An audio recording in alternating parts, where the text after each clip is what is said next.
Hi guys, this is Leela. Welcome to my channel Leela WebDev. So in this video we will learn about the Angular template syntax. So in this template syntax, right now the Angular, the version is running is the Angular 18. So in our course we are learning about the Angular 17, right? It has been upgraded to Angular 18. So now we will start learning about this Angular 18 only.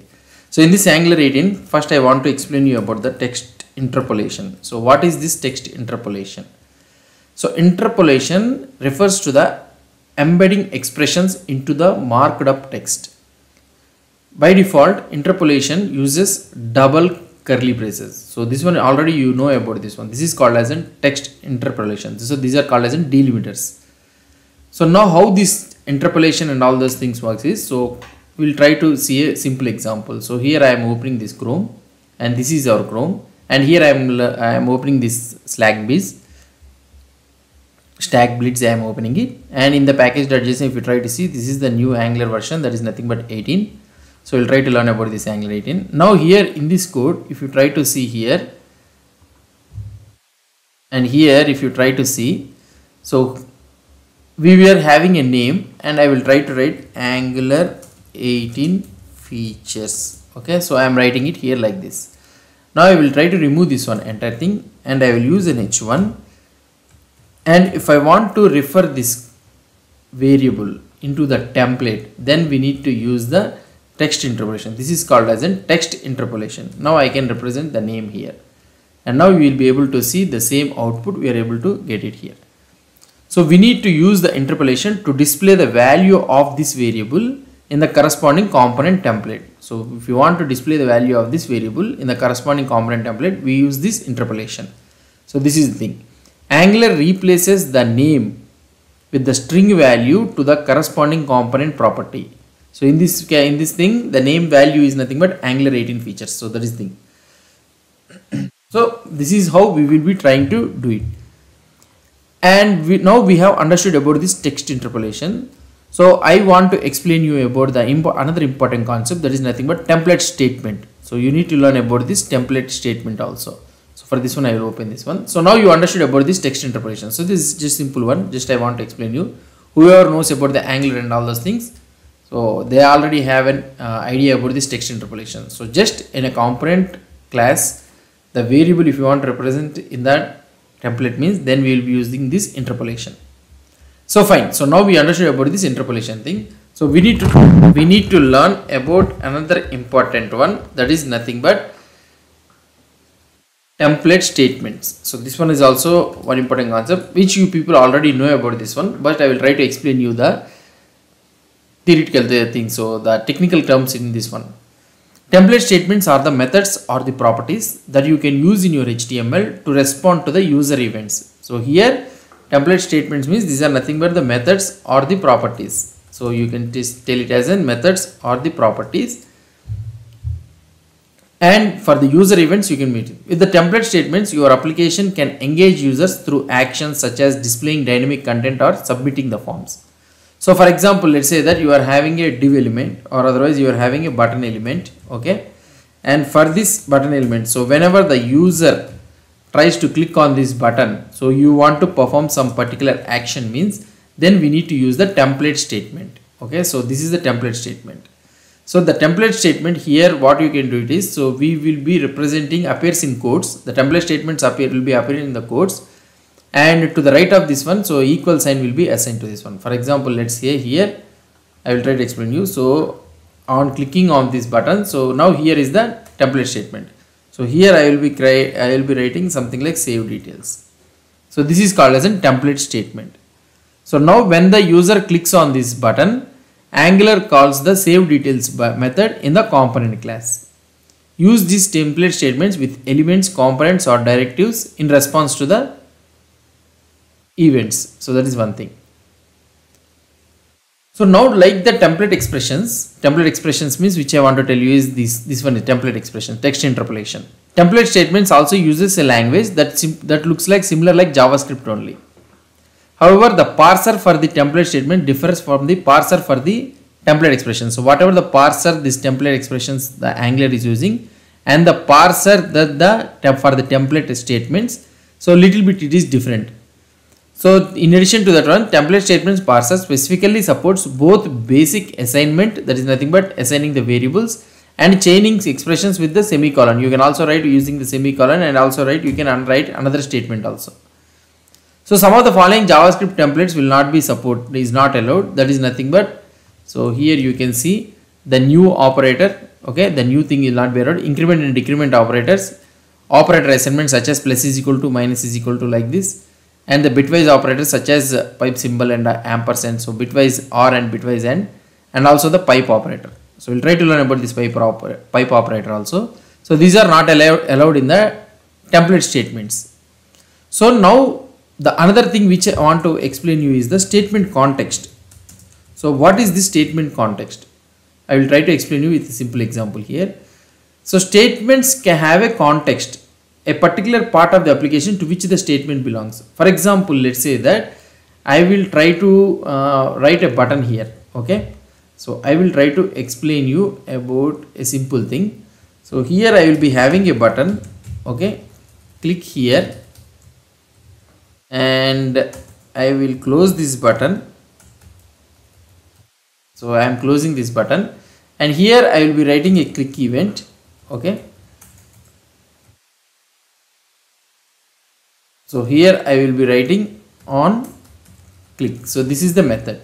So now this context on click. So where this context belongs to? So this context here, it belongs to here. So this is the place. So on click. So it will try to check the method that is available in the context or not.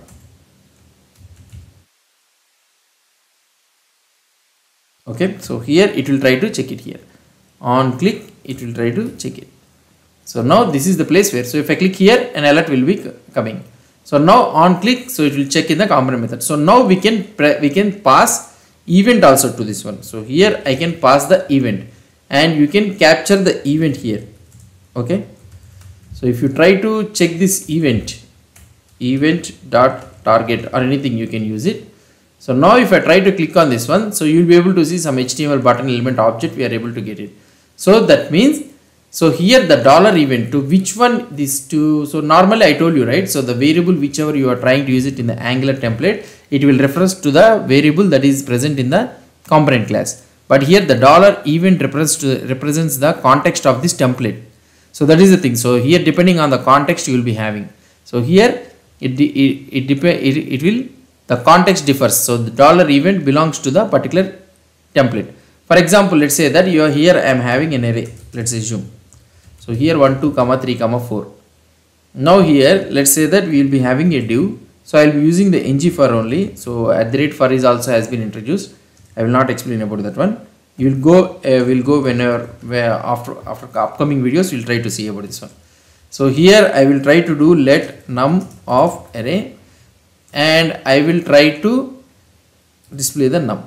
Okay. So now if you try to check it, so now we are not able to get it. Why? Because we need to inject the imports, the common module. So we have injected the common module, and we need to import this common module. Okay, let's import this common module. Yeah, fine. So now if you try to check it, so now this one is loading. Let it load it. So now here you will be able to see the loop has been doing, and here we have used a variable that is nothing but num in the interpolation. So now you may be thinking that this num is the variable which should be present in the component class, but here in this scenario it is different. Why? Because the context of this variable has been changed. The context of this variable doesn't represent the component class variable or the property. It refers to the this one. So the context is the for loop. So here whatever the variable we are trying to use it, so that is the thing, here it will change. So this all depends on the context thing. And also we have different types of context also. For example, let's say that I am having an input variable. Okay, input type is equal to text. Okay, and also I can use something like a template reference variable. I can use it. I will try to tell you about this one all. So we will try to discuss. So I am showing you just simple thing. And if I am having a button, okay, so here I will use something like click here again, and I will be using click is equal to So here I will be using save details, let's assume, and I want to pass this input value. So here, so this input is different, so input dot value I am passing. Now here I will be having the method save details, and I will get the value as a string, and here I can write alert value. That's it. Okay, now if you try to check it here, so what it is happening in this one, so what it is happening, so here I am using a button save details, and now the input dot value, now in this scenario the context has been changed again. The context has been changed in such a way that you are using the hash input here. So this input dot value, it is taking from this one.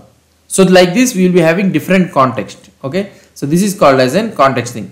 So the template context names takes precedence over component context names in the preceding thing. So here the template input variable, it is taking the template will be not the components thing. So this is how the template statement context will be having.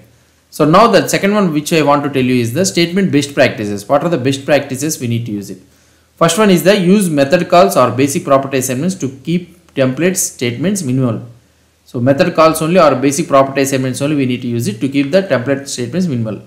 And the another one what I want to tell you is the context of a template statement can be the component class instance or the template. Because of this, template statements cannot refer to anything in the global namespace such as the window or the document. So that means the context, whatever the context we are trying to use it here in this template, so this will refers to the either the component class or the template instance of the template. So these are the two things, the context only it will be having. Because of this one, the template statements which you are trying to use it, the template statements cannot refer to anything in the global namespaces like the window or the document. Those all the things will not be referred.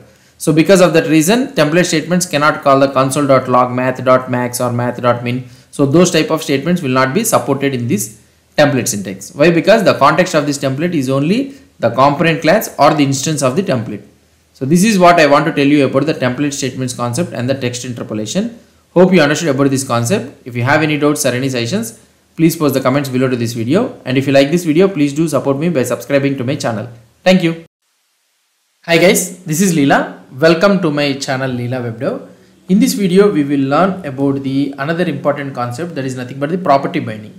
So before learning about this property binding, so what I want to explain you is about the binding concept. So first we need to understand what is the binding in our Angular. So if I go here into our new file, so we are learning about the understanding the binding concept. Okay. So now let's try to understand one thing, that in an Angular template, a binding, so nothing but a binding creates a live connection. So what I can say is it creates a connection between the Angular template, that is nothing but the HTML file, between the Angular template and also the model. So model is nothing but the component instance. Let's say you can assume it like a model means the component instance to which the template belongs to. So that is one thing. So that means a binding creates a connection between the part of the UI created from the template, something like a DOM element, directive or component, whatever it may be. So the live connection between the part of the UI and also the model, that is nothing but the component instance of the template which it belongs to. So this connection can be used to synchronize the view with the model. So whenever the data changes right in the model, automatically the view also will be updated. So that means both the view and the model will be in synchronized with each other. So to notify that, to notify the model. So now whenever in a template any user action or event or anything takes place, so automatically the model will be notified. Whenever the data changes means the template will be notified. Like this, a synchronize will be there between these two. So who will take care of this one? This completely the concept will be taken care by the Angular's change detection algorithm. The Angular's change detection algorithm is responsible for keeping the view and the model in sync to each other. So this is the concept of binding. So now the examples of the binding. So there are different ways how these bindings will be implemented in the template. So those things are nothing but, I can say it as first one is the text interpolation, which we have learned in our previous video, and the property binding, event binding, and also the two-way binding. So these are the different ways of bindings. The first one I have already told you, binding always have the two parts, a target which receives the bound value and a template expression which produce a value from the model. So that is one thing. Now I already told you about the text interpolation. So we have one thing that is nothing but the template expression. So the template expressions which we will be writing it using the like this with a curly braces, and here in this one we cannot use some of the JavaScript expressions, something like this. These things we cannot use it. Assignment operators like is equal to, plus is equal to, minus is equal to, like that, and operators such as new, type of, or instance of, these things should not be used. And also the chaining of expressions with semicolon or the comma, and the increment and the decrement operators, and some of the ES 2015 plus operators like this. And also there is also no support for the bitwise OR and also a bitwise AND also in this one. This is called as text interpolation. And we also interpolated expressions, we already learned that. So it has a different context, right? So the context means the default context is nothing but the context is the component instance. That is one thing. And the another one is the template input variable. So if you try to understand the template input variable, whenever you try to use a for ng for or something like that, there we will call it as a template input variable. And the another one is the template reference variable. We'll try to learn about this template reference variable. So whenever we try to use an input with an hash means like that means, then we call it as a template reference variable. So these are the different types of expression context you'll be having. First one is, that is nothing but template expression. So that one is interpolated expression. Okay, expression we will have it. And that one I already explained you. That one will have a context like component instance. So this one will have a component instance. And the another one is, which I want to tell you, is the template input variable. Okay, template input variable. So this one is something like I want to explain you. Let's say I will take a simple example. So here I will be having @ for loop. So don't confuse about this @ for. I will try to explain you. These are the input control flow which has been introduced in the Angular 17. I will try to explain you. So here we are looping a for loop, and this customer is called as a template input variable. So this customer will be belonging to in this context only. So that is one thing. And the another one is the template reference variable. So here I will try to go down and I will write here template reference variable. And in this template reference variable here, so we are having a label and type something, and we are taking the hash customer input, and now here I am trying to write customer input dot value, and this one is called as a template reference variable. So this is one thing. So template expressions cannot refer to anything in the global namespaces except undefined. So that's why we will not refer the window variable or the document variable. Additionally, they also cannot call the console.log, math.max. So these all are restricted to the reference members of this expression context. So that is the thing which you need to understand. Now the second one which I want to explain you is the property binding. So text interpolation, we have a clear idea about this one. Now the second one is a property binding. Property binding in the Angular helps you set values for properties of the HTML elements or the directives.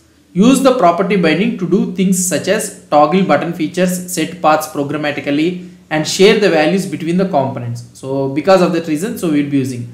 So now what I have told you, so toggle button features, paths, set paths programmatically, and share values between the components. So how to share the values between the components, we will try to learn about this one. So first one is the understanding the flow of data, first one. So property binding moves a value in one direction only.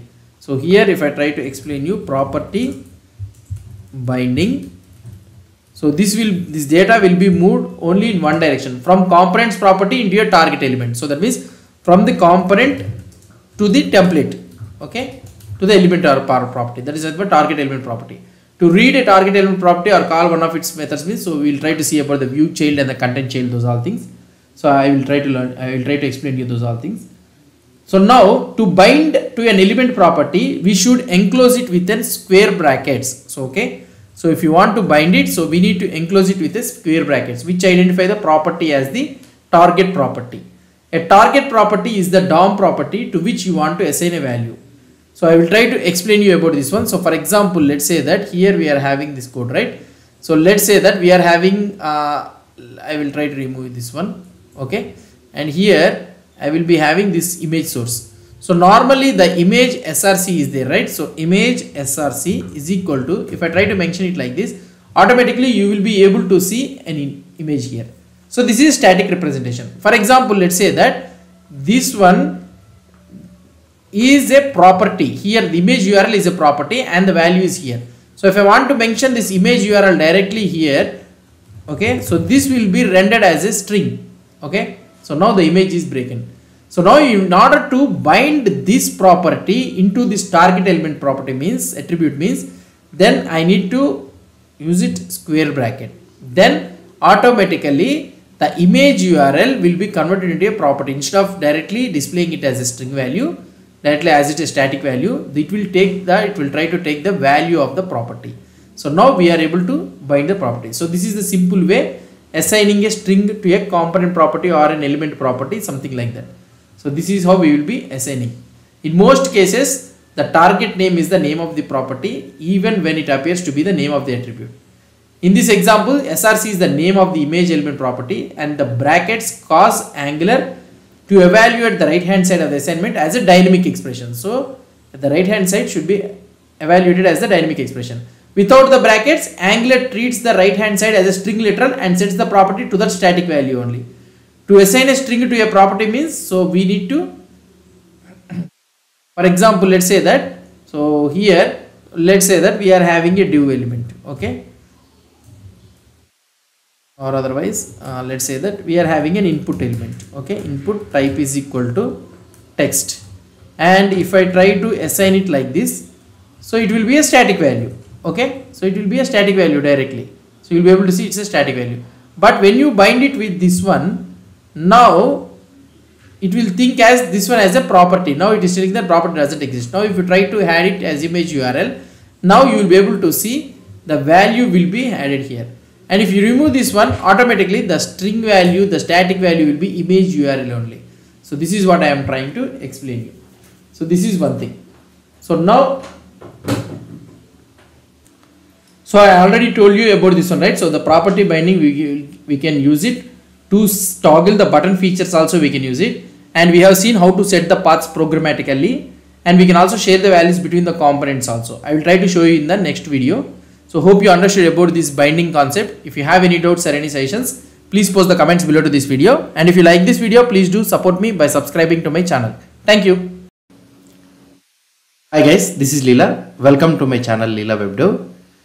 So we are learning about the property binding in the Angular 18. So I have shown you how we can do the property binding to an element. So let's try, we have seen how we can do it for the image element I have shown you. Now here I am using a Angular 18 app. If you try to open the package.json, so you will be able to see this is an Angular 18. And now what I will try to do it is, I will open the app component.ts file. So here this is our app component.ts file and this is our app component.html file. So now, for example, let's say that we are having a table, let's assume, fine. So I will be using a tr and here I will be having a td, okay, id, let's assume, and we are having a name. So now if I try to refresh this page, here you will be able to see id and name. And if I want to have a border for this one, so I can have a border is equal to 1. So I have a border so that we can able to see a border. Now normally what we can do it is, so here tr, and I will be having a td, so here I will be having a name, something like this, okay. So now the name will come in such a way that it is coming in the one column only. So if I want to get this name in a 2 columns, means then what I need to do, here I need to add a call span of 2, okay. So then you will be able to see this one is coming in a 2 columns.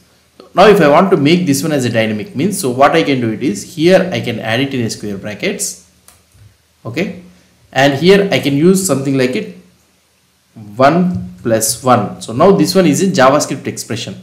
Now if you try to see here, it is telling that cannot bind the call span since it is an unknown property. So like these cases, in some cases in Angular 18, what we need to do it is, so here you need to mention it is a capital S.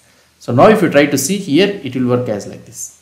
So this is some of the scenarios where you will be able to see while we are trying to do the property binding. So the difference between this common point of confusion is between the attribute. So call span and the property call span. So this one, so if you try to notice, these two are names differ by only a single letter. So here the S is the capital letter which we need to use it in the property binding, whereas in the small letter we need to use it like this. So like this, some attributes will be there which you need to take care while we are using the property binding. So now we understood about this call span. So we can also use in another scenario in such a way that, so let's say that I have a button, okay, I will be using click here. So now here I will be able to have a button, click here, okay. So here I will use some BR. So now this is the click here button. Now if I want to disable this button, means what I can do, just I can add a disabled button. So now automatically the button will be disabled. If I try to use it is equal to true or is equal to false, anything if I try to use it means the button will be disabled. So that means it is an boolean attribute which if it is available means automatically the button will be false. Now if I want to make this one as a dynamic, so property binding if I want to do it is, let's go to the app component.ts and I can have a property something like is disabled is equal to true, let's assume. Now this property if I want to use it dynamically here means you can use it something like a property binding here in the square brackets, and here you can use it is disabled directly. Now automatically this one is disabled. Now here in the programmatic way, so if I try to make it as a false, now this one will be enabled. Why? Because is disabled is false. Now this one is enabled. So like this you can also add it to the boolean attributes in this way. Not only this one, we can also set the property for a directive also. So let's assume that we have some directives. What I can say is, inbuilt directives we are having like ng class, which will try to I will try to explain you that one. Let's say that I am having some classes, okay. So here I will be having some classes like bg color hyphen green, okay, and color hyphen green, let's assume. So these two are the classes which I am having. Let's try to implement those classes. So here I will try to do it. So what are those things? Color hyphen red, I will try to use color hyphen red. Now if I go to the CSS file, bg color hyphen green, I will use it. So that means this one is background color green and the last one is the color hyphen red. So these are the two things which we will be having, color hyphen red. Now if I try to use it color red, now you will be able to see this one. Let's assume that in our app component.html the same thing. So I will try to copy this one and I will paste it down. Instead of having a button, what I will try to do it is, instead of having a button, I will have a one div element, okay, and here I will give something like leelawebdev, okay. Now here what we are trying to see, here we are able to see a text. Now if I want to apply the classes means I can apply the class here in such a way that class is equal to bg color hyphen green and color hyphen red. I can use it like this. Now you will be able to see the color has been applied. So if I want to apply these classes directly dynamically means through the component properties or component instances. So these classes you can directly use it for this one. So for this one you need to use the ng class directive, okay, ng class directive, and for this one you need to give it as something like this. Now here you can apply the classes directly. Now automatically the same thing will be applied. So this is how you can also use the another way of for using the directive for the property binding for a directive. And not only this one, so we can also use the property binding for the component also. Let's try to, I will try to show you. So here I am creating a component items list, let's assume. So I am creating an items list. So if I create an items list, so let's try to create. So this is a standalone component. So what is the standalone components and all those things we have already learned about this one. So I hope you have an understanding about these components. So now I am trying to explain you about this property binding. Now let's say that items list has been component has been created or not. Let's try to create it. So the component is created. Let's assume that we have an items component. So let's go to the app component.ts file. So here we need to import the items list component. So I will be importing the item list component. So after importing this item list component, so you can directly use this one. So here directly like this. So now here I will try to add it. App hyphen items hyphen list. Okay. So this is the component which we need to use it. So now here you will be able to see the component is reflecting. Now if I want to send the data, some properties to this one means, for example, let's say that here I will be having some item, single item, let's say items. So single items. So item 1 or something like this. So now I am trying to send this item. So here directly from the component you can send it directly items anything, whatever the name you want, you can do it. I can use this like this. Now, so this property binding, when you are trying to use it, so in the item list component.ts file, so where is this item list component.ts file? And here you need to use the input property, which we have already discussed about this one. So here I can use items is equal to empty. So now the property binding best practices is, so here I am trying to mention this one as empty. So that means the input property or the property whichever it is coming to this component, so it will, the Angular will assume that it will receive a string only. So for example, let's say that in the app component.ts, so instead of sending the item as a string property, if I am trying to send a number means, automatically you will be getting an error that type number is not assignable to the type string. So that means, so it doesn't accept the number type, it accepts only the string type. Why? Because so here in the child component we have mentioned that one it should be as a string only. For example, let's say that if you want to send an object, so we can send a number, string or an object. So if you want to send an object means, so then how you can send it? So let's try to create a interface file. So here I will create an item.ts. So item.model.ts file. I am creating some item model file. So here in this one, let's try that export interface item, and this one will have just ID of type number and name of type string. Okay, so these two are the only things which we will be having. Now we are having this item and app component.ts file. So we are having this one also. Now what I want to do is item.list.component. So here it will receive the item, okay, item of array. So it will receive only the item of array. Now here you will be able to see, so it requires an item object. So now what I can do is in the item component here items. So here I can mention it as item of array is equal to, I can mention it like this, ID of type 1 and name of type Leela. So whatever the name you want, you can do it. So now it will be accepted. So like this you can send either number, string or an object, whatever you want, you can send it to the property. So this is the best practices, property binding best practices. So by following these few guidelines, so you can use property binding in a way that helps you reduce bugs and keep your code readable. So this is what you can do it. Hope you understood about this property binding concept. If you have any doubts or any suggestions, please post the comments below to this video. And if you like this video, please do support me by subscribing to my channel. Thank you. Hi guys, this is Leela. Welcome to my channel Leela WebDev. In this video, we will learn about the attribute binding. So what is this attribute binding? I will try to open the Notepad++ before explanation of this one. So what is this attribute binding? Attribute binding in Angular helps you set the values for attributes directly. With attribute binding, you can improve the accessibility, style your application dynamically, and manage the multiple CSS classes or styles simultaneously. So what is this one is? Attribute binding syntax resembles the property binding only, but instead of an element property between the brackets, you precede the name of the attribute with the prefix attr followed by a dot. Then you will set the attribute value with an expression that resolves a string. So that means, for example, let's say that you are having an element. Okay, so you are having an HTML element like this, and now you need to apply some attributes to this one. So let's say that I want to apply data hyphen value is equal to some one. So this is the custom attribute or any attribute. So let's say that this is an attribute. And if you want to set this attribute means, so then we will be using the attribute binding instead of the property binding. So we will be using something like this one, right? Instead of using like this, we will be using the attribute binding. So how this attribute binding will be there is, the syntax is, so square bracket attr, you need to precede it with an attr dot, and you need to write the attribute, whatever the attribute you want to write. So in this scenario, the attribute is nothing but data hyphen value, and you can assign the value for this one. So that is nothing but the property of the component instance. So like this you will be adding. So when the expression, so here when this property value or the expression resolves to null or undefined means, then Angular completely removes the attribute altogether. So this is one thing you need to understand.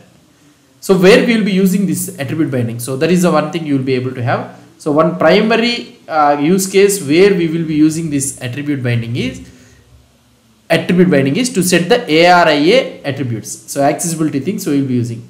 For example, let's say that you are having a button means, then for this button you will be setting it attr.area-label is equal to action name. So in this place you will be using it. So for this attribute also we will be using. Another common use case where we will be using this attribute binding is with the call span also. So in our previous video we have seen about this call span. So binding is with the call span attribute in tables. Binding to the call span attribute helps you to keep your tables programmatically dynamic, depending on the amount of data that your application populates a table with a number of columns. So how you can specify this call span is, previously for the property binding what you will try to do, so you need to give it like this call span, S as the capital. So if you want to use this call span means then it is an attribute, right? So you can use attr dot call span, like this we can use it directly. So in this way also we can use it. So anyways, so in which way you want to use, you can use it, that's not a problem. So now I will try to explain you one simple example for this one. So that is nothing but what I can say is, so how we can use it for the button thing. Let's go to our code here. So this is our code, right? And now if you try to see here, this is we are having the table, and if you go to the app component HTML, so I have used this call span as the, what I can say is, property binding. So if you want to use the attribute binding means, then you need to add attr. So now if I try to refresh this page, so now here you will be able to see, so here call span we need to give it like this, then also it will work. Okay, so then also it will work. But when you try to use it like this means, then you will get an error. So this is what you will be using mainly in the attribute thing. So the one common use case where we will be using is the for the button thing. So for example, if you are having here button name means, so let's say that you are having a button label. Let's assume that here I will be using let's say the title. I want to use this title means, then here how can I use it is for this button, attr dot area hyphen label is equal to, and I can use the title directly. Now you will be able to see for this button you will be able to get the here where is this button, yeah. So for this one you will be able to see area hyphen label is equal to angular new. So like this, in this example area hyphen label attribute of the button is dynamically set to the value of the title property in the component. So not only this one, we can also bind the custom attributes also. So if you are having a custom attribute on an element means, you can bind it similarly. So for example, let's say that I am having a div attribute. So for this one, so I want to apply this attribute means, so here let's say that attr dot data hyphen custom. Okay, I can use it like this, and I can use the custom value, or otherwise I can use the title also directly. So I can use this title also. Now if you try to check this one, div Leela webdev, and if you try to check it with an inspect element, and here you will be able to see the data hyphen custom is equal to angular hyphen new. So here the data hyphen custom attribute of the div element is bound to the title property in the component. Not only this one, you can also bind it with the for the SVG elements also. For example, let's say that I am having an SVG width and an SVG height. Let's assume. So here I am having an SVG width and SVG height. So these are the SVG width and the SVG height. Now if I want to attach it to this one means, so then what I can do it is, in our app component.html, okay, here I will be writing. So for the width I can add it something like attr dot width is equal to SVG width and attr dot height is equal to SVG height. So this is a circle which I am trying to give it. Now if you try to change the width of this one means, then you will be able to see oval shape or something like this. So now you will be able to see half thing. So like this you will be able to see. So this is how we can implement the attribute binding. So the important notes you need to understand. So difference from the property binding. What is the difference from the property binding? Attribute binding is different from the property binding. Property binding is used to bind the dot properties of an HTML element, whereas attribute binding is used to bind the HTML attributes. So now whenever you are trying to use this boolean attributes or something like that means, then what you need to do it is, so must and should we need to use the property binding only. We should not use the attribute binding. Instead of using the attribute binding, we need to use the property binding. By using this attribute binding, you can make your Angular applications more dynamic and interactive by linking the HTML attributes directly to the components data properties. So this is what useful for the attribute binding. Not only for this all attributes and all the things, we can also use it for the classes, attribute.class, like that also we can use it, not a problem. But in Angular we have for a separate class and the styles, we have separate type of binding, which we will try to see in our upcoming videos. So this is all about the attribute binding.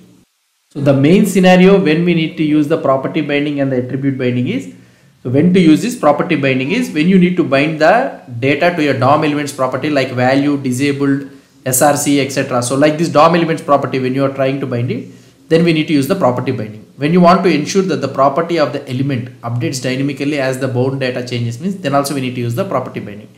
And the attribute binding means whenever you need to bind the data to a non-property attributes like call span, area, hyphen, star attributes, custom attributes, etc. like this, then we'll use the attribute binding.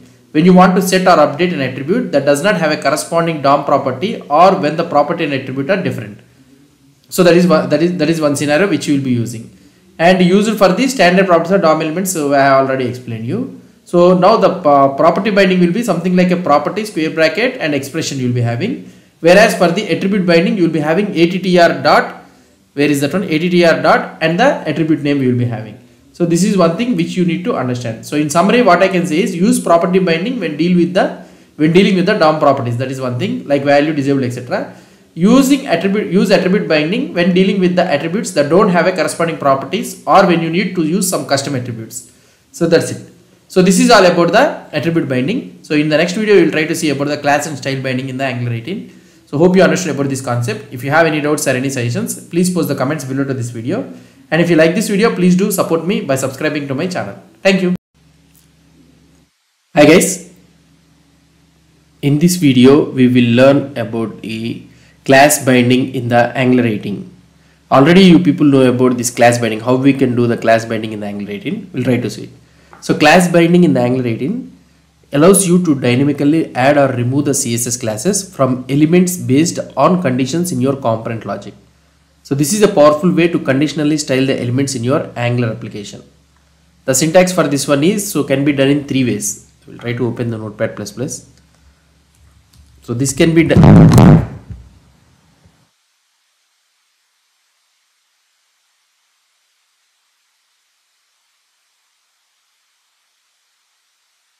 Hi guys, this is Leela. Welcome to my channel Leela WebDev. So in this video we will learn about the class binding in the Angular. So what is this class binding? So you people are already aware of this class binding. So if you are familiar with the Angular means, so you know about this class binding. So class binding in the Angular allows you to dynamically add or remove the CSS classes based on the conditions in your component logic. So these classes can be added in three different ways. One is binding a single class. So binding a single class. So how we will bind it, I will try to show you. These are all different scenarios. And another one is binding a multiple class. So here I will write it. And the last one is binding to a multiple class with an array or an object, whichever it may be. So you can conditionally apply multiple classes using an array, and you can add or remove multiple classes using an object. So this multiple classes. And single class means you can add or remove a single class based on a Boolean condition. So these are the different ways how you can write it. So the first one is binding to a single class. So you can use the concept like single class binding. So in the Angular, so latest Angular, you can use something like class dot, you can use the class name. Okay, so if you want to add a single class, so you can use the class dot class name syntax to bind a single class. If the expression evaluates to true means, then that class will be applied, otherwise it will be removed. I will try to show you a simple example for this one. So here it is our code, and here this is our project. If I try to show you, for example, let's say that div, and this is an, I will write something like active div, and here I want to apply a class. So in our app component.ts, so here I will write a code in such a way that is active is equal to true. Okay, I will be having is active is equal to true. Alright, I will select that thing. Yeah, is active is equal to true. Now here, if I want to apply that single class means directly, how can I apply this one? So directly we can apply it. So how can I apply this one is, so what is the class I want to apply? Active. So here I can write class dot active, whatever the class you want. So here you can write it as something like not active, so live or anything, whatever thing you want. So active, and you need to mention the variable name. That one should be a Boolean. So that one should be a truthy value. So here I will apply this is active to this one. That's it. Automatically for this one is active class will be applied. If I try to show you the inspect element here, and here you will be able to see class is equal to active has been applied. So so that means whenever you are having a single class that needs to be applied means, so you can use class dot active is equal to active like this. For example, let's say that you are having a multiple classes using an object. So then what you can do it is, So let's say that you are having two things like is active and also is highlighted. So these are the two things you are having. Now I want to apply the classes to this one. So how can I apply this one? So now what we need to do is we need to use a directive that is nothing but ng class. Ng class is equal to, and here I will use, what is the class I want to use? Active. And what is the variable associated to this one is active. And another one I want to apply is the highlight. Okay, I want to apply the highlight. So when is highlighted is there, that's it. So now active class and highlight class, both the classes will be applied. If is active is true, then active class will be applied. If is highlighted is true, means then highlight is applied. But in this scenario, if you try to see, is highlighted is false and is active is true. So that means only the active class will be applied. If you try to check it here, the inspect element, only you will be able to see the class is equal to active is the only thing which has been applied. For example, let's say that I will try to apply is highlighted. So I will make it apply as true. Now if you try to see here, both the things, active and highlight, both all things has been applied. So like this you will be having. Now the last one which I want to explain is the binding to a multiple classes using an array. So this one also we can do it without any problem. So now for example, let's say that the array thing. So you will be having an array thing. Let's say that like this. So I have a classes like this. So let's try to, yeah, I am having a classes is equal to active and highlight. These are the classes I am having. And if I want to apply this one to here means, then what I can do it is directly I can remove this one and here I can apply the classes. Okay, classes I can apply. That's it. Now if you try to see here, the output will come and both the classes will be applied. So if you are having an array of classes means, then you want to apply it means, then also you can apply directly like this. So this is one way you can bind multiple classes using an array of class names also.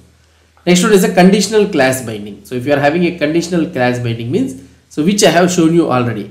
So that is a conditional class binding. So is high, is disabled, true. So like this if you are having it means, so for example let's say that, so you are having something like this. Okay, is active true, is disabled true, like this means, then what you can do it is, instead of having it like this, then you can write something like here active is active, you can add it like this. And another one is highlight is highlighted. Okay, and the last one is disabled is disabled. So you can use it like this. Now if you try to see here, based on the scenario, whichever is true, only that active and disabled has been applied. Highlight is not applied because it is in false state. So this is how we can apply the class binding. Different scenarios we will be using it. And the last one which I want to explain you is the precedence thing. So which one will be taken into the precedence? For example, let's say that when multiple class bindings are applied to the same element, the precedence of these bindings generally follows the CSS rules. The order of precedence can depend on the specific scenario and how Angular processes the bindings. However, in general, the inline styles have the highest precedence, followed by the classes set directly in the template, and then the classes set dynamically through Angular binding. So let's look at the different scenarios, and I will let's understand how the precedence actually works. For example, let's say that I am having the div element, right? Let's say that I am having a div element, and for this div element I am removing this one. So let's say that I will be having a static class. Class is equal to static class. So this one is a static class which I am not applying anything. And here I will be applying class dot dynamic class. So I will be applying this dynamic class also. Then is dynamic. I will use is dynamic. And this variable is not existing. So I will try to apply is dynamic is equal to true. So that means both the classes will be bind to this one. If you try to see for this one, both the static class and dynamic class is there. So if I try to write the CSS for this static class and dynamic class means, for example, let's say that here like this, if I try to write, which one will be taken into precedence?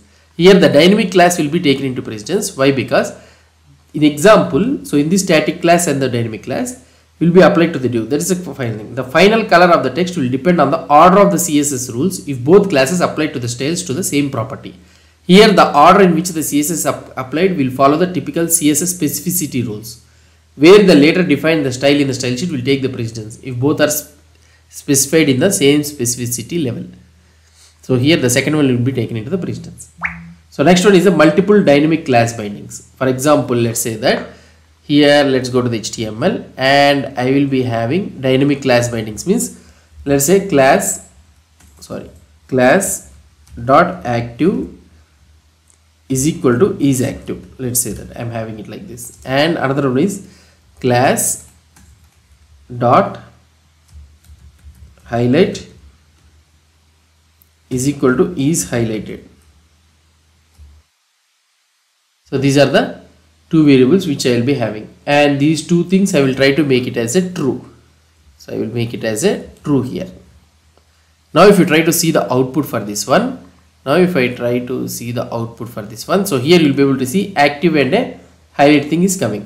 Now let's try to apply the CSS for this one. So both the things I am applying is CSS for this. So which one will be taken into the precedence? And if you try to see the orange, in this case both active and highlight classes are applied. The color of the text will be determined by the order of the CSS rule, similar to the previous example. So how the previous example is working, in the same scenario it will be working. Now dynamic class binding with the ng class. Let's try to see with the dynamic class binding. Now the same thing, I will try to remove this one, and instead of having it like this, I will do ng class. Okay, and here I will do active class should be applied if it is active. Okay, and highlight should be applied if it is highlight. That's it. Now if you try to see the output for this one, active and highlight, right? So I am trying to use it, and if you try to go to the CSS, active and highlight is there, and I will try to change it to purple and yellow so that you will be able to understand very easily. Okay, now if you see the output, the purple and yellow, here both active and highlight class will be applied similarly. The order in which the ng class applies the class doesn't matter for the CSS preference. It depends on the CSS rules defined in your style sheets. So this one also the same scenario. Combination of static, dynamic and the inline styles. So if you try to, I will try to show you the combination of inline, static and also the dynamic thing. So for example, let's say that I will try to remove this one and I will highlight it with, so I am having a static class and I am having a dynamic class. Is dynamic is equal to true. I will try to make it as is dynamic is equal to true. Okay, and also I am having a color pink. So in this scenario, so both the static class is applied, dynamic class is applied, and also the style is applied. In this scenario, the inline style will be taken as the precedence. So as you already know about the CSS rules and all those things, so the inline styles will be taken as the precedence. Inline styles always have the highest precedence in the CSS. It's so at the end of this one summary, inline styles have the highest precedence. Dynamic class bindings, class.class name or ng class will override the static classes if both apply styles to the same property. Order of the CSS rules in the style sheet matters if multiple classes apply the styles to the same property. The later defined will take the precedence. So this is all different scenarios in the class binding. Hope you understood about this one in the Angular. If you have any doubts or any suggestions, please post the comments below to this video. And if you like this video, please do support me by subscribing to my channel. Thank you. Hi guys, this is Leela. Welcome to my channel Leela WebDev. So in this video we will try to learn about how to bind the styles to the Angular template. So to create a so there are different ways how we can do it is. So style binding in Angular allows you to dynamically set the CSS styles on a HTML template, on a HTML element, sorry. In Angular, this is typically done using the style attribute in combination with the Angular's data binding syntax. Style binding is useful for applying the styles conditionally or dynamically based on the application state.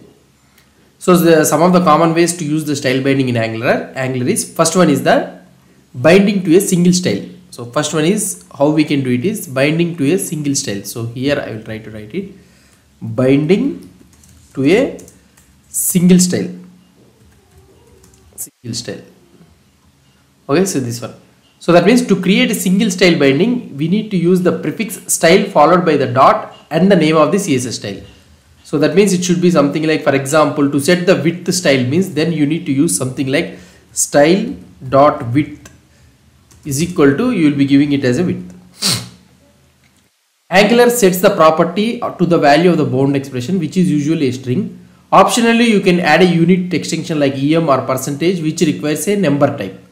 So that means, so for example, to write the So that is one thing. So for example, if this width is pixel means, then you can use .px like this, or otherwise you can also mention it dot with pixels, like string literal also you can send it, that's not a problem. And to write a style in a dash case, type the following. So we will be using something like style dot background color is equal to expression. Okay, and the another one is, so you can also mention it in the camel case also, like this also you can mention it, style dot background color expression. So now the another one is, which I want to explain you, is the binding to a multiple styles. To toggle multiple styles, bind to the style attribute. For example, style is equal to style expression like that. So can we find something like, we can use it a list of styles like this also you can use it. So something like a string list of styles such as like this you can use it for a variable style expression. So you will be giving something like style is equal to style expression. Okay, and this style expression should be like this. Now, and also you can also provide in such a way that object with the string names. So here the object with the string style names as the keys and the style values as the values, such as like this also is supported. So these are the two things is supported. Note that binding an array to the style is not supported.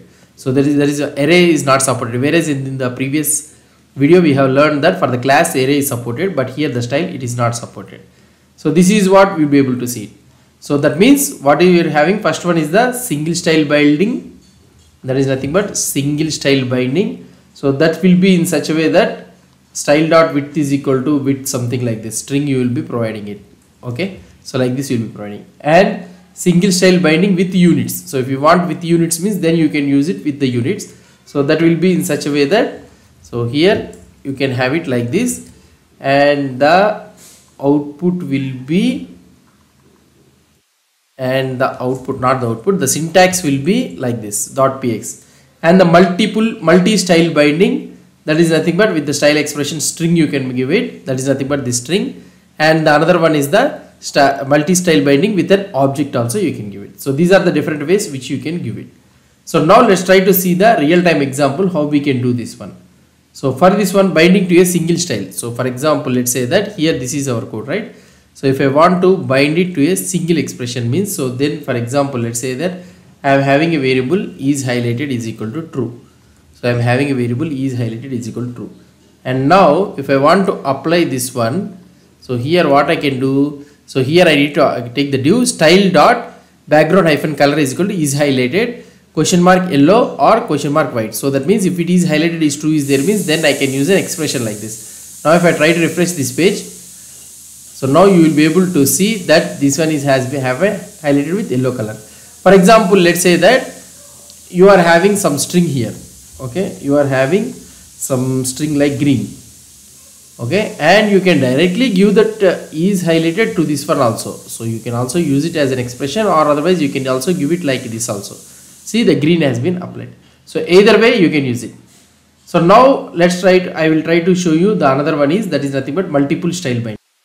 So now the second one is, which I will be using is the object wise. So if you want to provide it as an object wise means, then also we can use it. For example, let's say that I am having a font size of 24. Let's assume that I am having a font size of 24, and now I want to apply this font size to the paragraph element means, then also you can use it without any problem. Here I can use it something like this. Now style dot font size dot pixel. So now this pixel, this font size will be 24 pixel.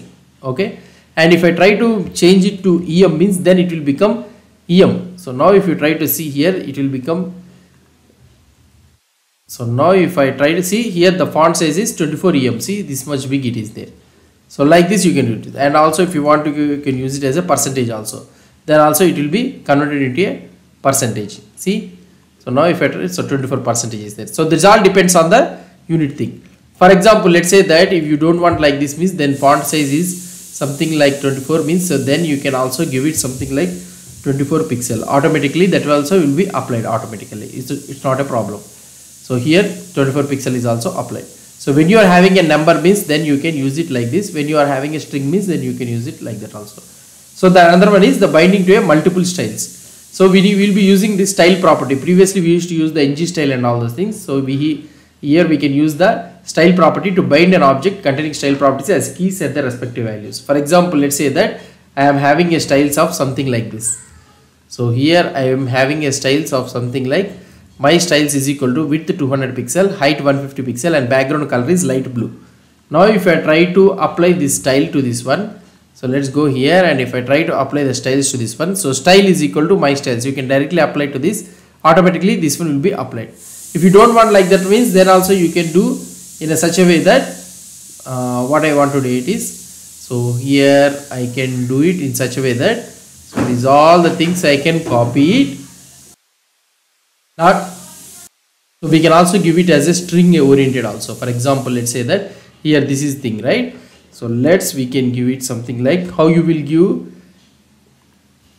So here I can give width 200 pixel. I can directly write it like this, and what we can do, so as a string expression. So for example, we'll copy it here only. So the entire thing I will copy this one, so that we can paste it directly there in our code.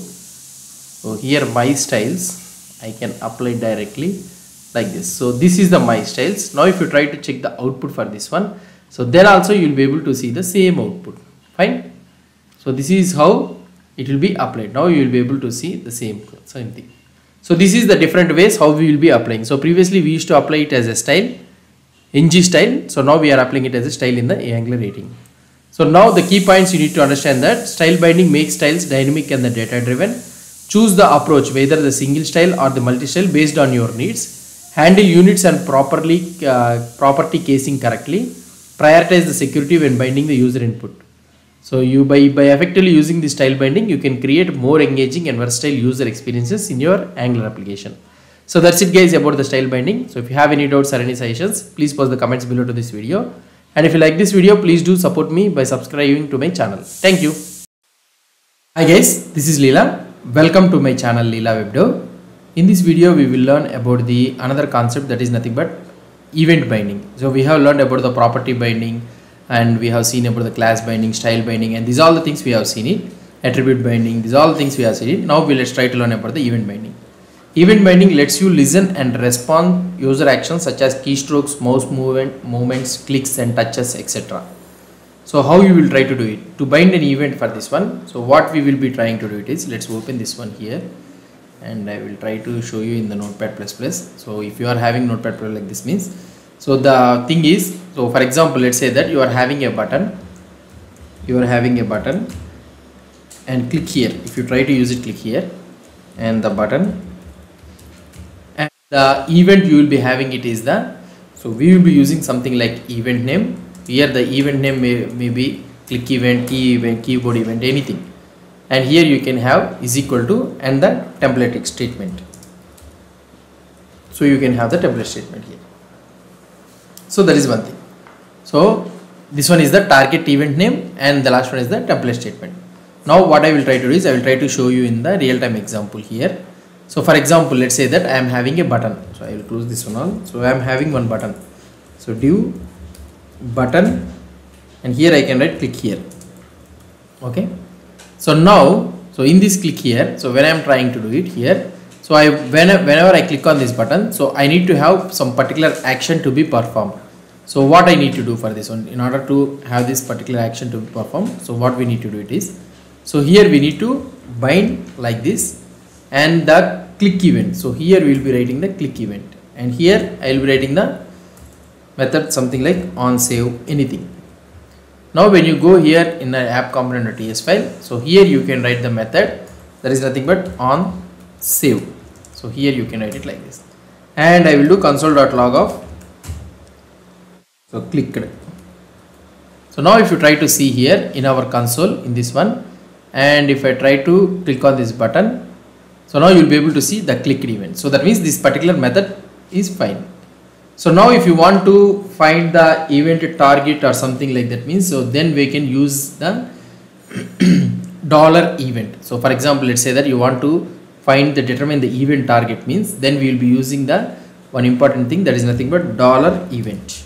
Okay. So now if you try to use this $event, and here you can write event. You can capture it using event, and you can write something like mouse event. That's it. So now if you want to check this event thing, console.log event, if you try to see, and if I click on this one, so if I press and click on this one, so you will be able to see a pointer event, and in this one you will be able to have everything. So like this you can have it. So if the target event name my click, so like this you will be having it. So the another one which I want to tell you is keyboard events. So you can also match with the keyboard events also. For example, let's say that, so whenever the user you are having an input button, let's assume that you are having an input button, do input type is equal to text. Okay, type is equal to text, and here, so whoever on key down is equal to, so you can write key down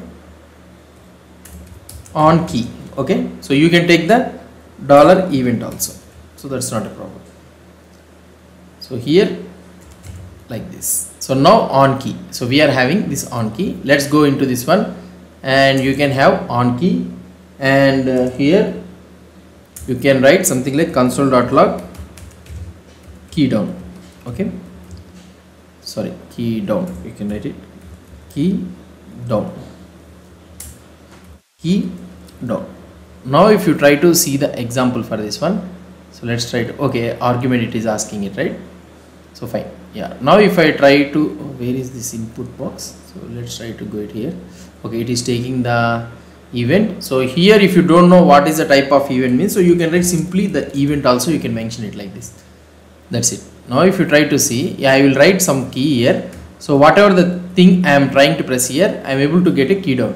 Now if I want to know what is the type of key I am pressing, it means, so here you can write console.log of event. So I can type the event. Now if you try to check, see whatever the things I am trying to press, so code key D, so you will be able to see the D as, so like this we are pressing it. So this is how you can able to get it. For example, let's say that you want to notify the multiple keys, something like if the user presses shift T, then only I need to execute the method, means then what we need to do it is, so here you can write key down dot shift dot T. So you can write it like this in such a way that, so now whatever the keys you are pressing, it will not fire, but when you press shift T, then you will be able to see the shift T, you will be able to get it. So like this you can also have something like alt T, shift T. So like this you can have anything, whatever the things you want, you can do it. So this is how you can do the key events, you can write it, and also you can have the click events also. So we can also have something like an what I want to tell you is scrolling events. These are all the things you can have it, and you can also bind it to a passive events also. If you in index.html, you can use window.zone events .passive event scroll, you can give it. So then the scroll event will become a passive event. So this is somewhat advanced technique, so that is not necessary for most of the applications, but you may find this useful when you need to optimize the handling of frequency occurring events that are causing performance problems. So that is crawling, these things will be happening. So that's it about this event binding thing. In the next video, I will try to learn about the two-way binding. Hope you understood about this concept. If you have any doubts or any suggestions, please post the comments below to this video. And if you like this video, please do support me by subscribing to my channel. Thank you. Hi guys, this is Leela. Welcome to my channel Leela WebDev. In this video, we will learn about the two-way data binding in the Angular 18. Two-way data binding gives component in your application a way to share the data. Use two-way data binding to listen for events and update values simultaneously between parent and the child components. So what is this two-way binding? Two-way binding is nothing but it combines both the property binding and also with the event binding. So that is nothing but a two-way data binding. So two-way data binding, we can achieve it in two ways in Angular. One is with using the directive called as an ng model, which we can bind it to the input elements, and that we will try to see it in our next videos, upcoming videos. And also the custom two-way data binding also. We can also implement the custom two-way data binding, which we have already did for the React.js and the Vue.js in our videos. I have did this one. In Angular also, I will try to show you how we can implement this two-way data binding adding. And now here, for example, let's say that here in our, I will try to create a component. Okay, I will try to create a component that is nothing but sizer component. I will try to create here. I am creating ng gc sizer. I will try to create it like this. So let it create. So now adding a two-way data binding, that syntax for this one is nothing but, let's try to open the notepad++. By the time if it opens, then I will try to, yeah, here I will try to explain you. Angular two-way data binding, what it will try to do it is, so this can be achieved by the combination of square bracket and a parenthesis. So like this. So the two-way data binding, we can achieve it like this. This syntax combines the bracket of the property binding, that is nothing but the square brackets, with the parenthesis of the event binding. So as follows. So something like this. For example, now I am creating a sizer component, right? So if you are having a sizer component, then you will try to use it like this. And here, if you want a variable to be data binding means, then you need to use sizer is equal to some variable. Okay, variable. So this is how we will be using the component. So two-way data binding. So how the two-way data binding works? Let's try to see it. So for the two-way data binding to work, the output property must use the pattern input change, where input is the name of the input property. For example, let's say that what I will try to do it. Let's go with an example, so that, yeah, here we have an example, right? So now we have a sizer component. Okay, let's go to the app.component.ts file. So I am going to app.component.ts file, and here also app.component.html file. I am opening this one. Let me remove this one all, and let's go to the ts file, and here I will be importing the sizer component. So here I will be importing the sizer component. That's it. So now if I want to use this sizer means, so here I can use app-sizer. Now you will be able to see the sizer works. So the output we are able to see. Now in this app sizer, so what I want to do it is, so here let's say that I have a variable that is nothing but font size. Okay, font size, let's say by default it is 16 only. Okay, now I want to send this one to the app sizer. So input property, what I can do, so I will try to send it within size and font size pixel. Sorry, not pixel, only the font size, or otherwise we can add it as a pixel. Let's try to do it. Font size pixel. So now I am sending it to this one, so as an input property. So now here let's go to the sizer component.ts file. Yeah, here we have an input property. So we know that it is getting an input property @input. Okay, and here we will be having the size, so which by default I can make it as a 0. So this is one way. Now what I want to do it is, so let's go to the sizer component.html file. In this HTML file, what I will try to do is, I have a div and I have a button. I will use the increment, and I will have another one that is nothing but decrement. So I am having two buttons, and here I will try to show the size. Okay, that's it. So now what I will try to do here, we will be having a click method. Click is equal to increment. I will have one method, and in this one I will be having another method that is nothing but decrement. So I can use dec. Okay, so these are the two methods which we will be having. Let's go to the sizer component.ts file, and here I can have inc method and I can have a dec method. So these are the two methods which we are having right now. And what I want to do, so I need to resize it. So here I can do this dot resize of 1. So it should be incremented by 1. And here I can use this dot resize of -1. Okay. And now what I will try to do here, I will have a resize button number. So I will get the value of type number. And in this one, I will do constant size value is equal to this dot size plus value. Okay, I have incremented this value.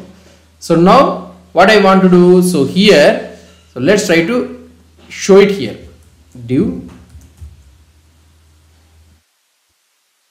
size is equal to, oh, sorry, not here.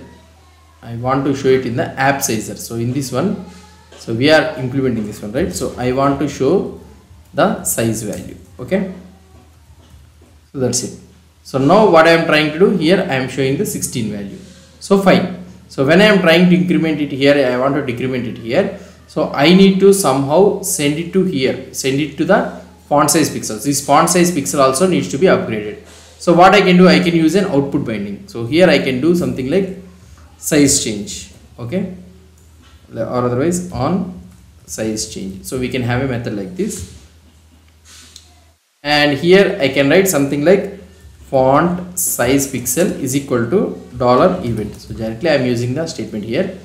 Now let's go to the here, and what I will try to do here, I will be having an output emitter. So that is nothing but output of on size change is equal to new event emitter of like this. So this will be emitting the number. We know that this will emit the number. That's it. Now let's try to add it number. Yeah. Now here what I will do, this one is nothing but this dot on size change dot emit of the size value. I will try to send the size value. That's it. Now whenever I try to increment it here and whenever I am trying to decrement it here, so the size value is getting updated. See, so where it is getting updated, actually the HTML file is here, the size value is here, but I am not upgrading the input value size. But how it is getting updated is here in the HTML it is upgrading the font size pixel. In return the input property is going into the size. So like this it is getting updated. So like this we can do the two-way data binding. So in this way the two-way data binding for the custom two-way data binding for the component, it is able to work. So now here if you try to have something like value, and here if you try to use the font size pixel means, so here you will be able to see. So this is in another component. If I am trying to increment it, it is incrementing. And if I want to use the style for this one means style dot font size dot pixel is equal to I can use the font size pixel directly, font size pixel directly. That's it. So increment, see the value is getting incremented, decrement the value is getting, the font size is getting decremented. So in this way the two-way data binding we can able to achieve it. But here this is one we are using the combination with a input property and an output property. So these two things we can remove it, okay, so in Angular, and we can add in a such a way that, so like this and event binding, both of this combined with this one, or otherwise what I will try to do is I will try to comment out this one, okay, and here I will use the same thing app-sizer. I am using the same thing, and here I need to use the combination of both input and the output. So there is nothing but both the property binding and also the event binding. I am using it, and I am using the same size, and here I need to use the variable which we need to get it updated. That's it. So now, but here you need to understand that whenever trying to use this one, so we should use something like change and the name which you are trying to use it here, the input property name which you are trying to use it. So here you should not use the on here. It should be only size change. So that means what I can do it here, instead of this one, I need to use only the size change. So this size is nothing but the name of the input property, and change is normal thing only. And I can copy it and paste it here. That's it. So everything will work fine. So now we are able to achieve the same thing, but this time we are using the two-way data binding. So this custom two-way data binding we are trying to use it. So this is how we will be able to achieve this one. So this is the custom two-way data binding. So now you may be getting a doubt that what is the difference between this custom two-way data binding and the normal traditional two-way data binding. The two-way data binding, typically we use it for the built-in form controls like input, select, text area, using a special directive that is nothing but ng model, which we will try to learn it that one. And the custom two-way data binding means it is used with the custom components that you create. Two-way data binding utilizes the ng model directive. Custom two-way data binding uses the input and output decorators along with the custom event emitters. And two-way data binding is convenient for quickly binding form elements to component properties. And custom two-way data binding provides the flexibility and control for creating reusable self-contained components with their own binding logic. So this is the difference between this two-way data binding and the custom two-way data binding. And actually the two-way data binding is implemented in Angular like this, with the combination of both property binding with the event binding.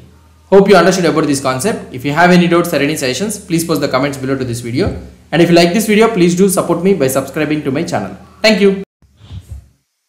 Hi guys. So in this video, we will learn about the Angular 18 new feature that is nothing but the built-in control flow. So what is this built-in control flow? Angular templates support the control flow blocks that let you conditionally show, hide and repeat the elements. So previously we know about this if condition, right? So whenever you want to implement the if condition, for example, let's say that we are having two elements. Let's say that let's implement something like A is equal to 10 and B is equal to 16. Let's assume. So these are the elements, these are the variables which we are having. And now the properties, if I want to implement means, so here I can write in such a way that, so ng if, okay, so this ng if A is greater than B means, then we can write A is greater than B, okay. And if A is less than B means, then we will write in such a way that if A is less than B, used to implement like this. Or if A is equal to B means, then we will implement in such a way that A is equal to B. So this is the scenario which we will be writing. So this is the condition, normal condition. But in Angular 18, so we have got a new way of implementation of this if condition. That is nothing but @if. So the @if block conditionally displays its content when its condition expression is truthy. So how we can implement the same scenario is, for example, let's say that, so I will be having this div. So you can directly write the if condition, okay. If A is greater than B, then you can write the div and you can mention it A is greater than B, okay.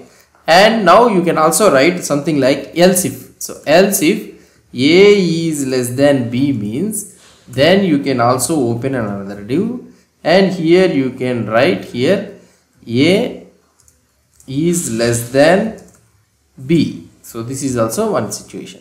And now if you don't have anything means, so @else you can write it and here you can write div A is equal to B. So you can write it like this. So that's it. So this, in this scenario, this one also is implemented. So now if I try to mention it as 20 or something like this, so now you will be able to see the condition has been changed. So here if A is greater than B and else if, and else you can use it like this. The if block might have one or more associated else block immediately after an if block.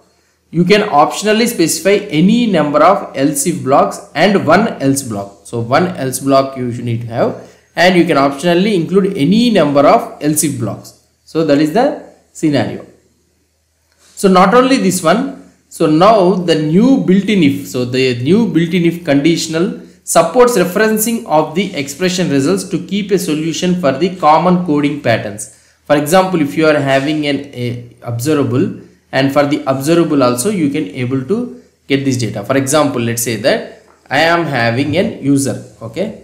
So users, let's assume, so users is equal to, and this one is an observable. So I will be importing the observable and I will send an array of data, okay. Let's assume, okay, so 1 2 3 4. So the length of this one is 4.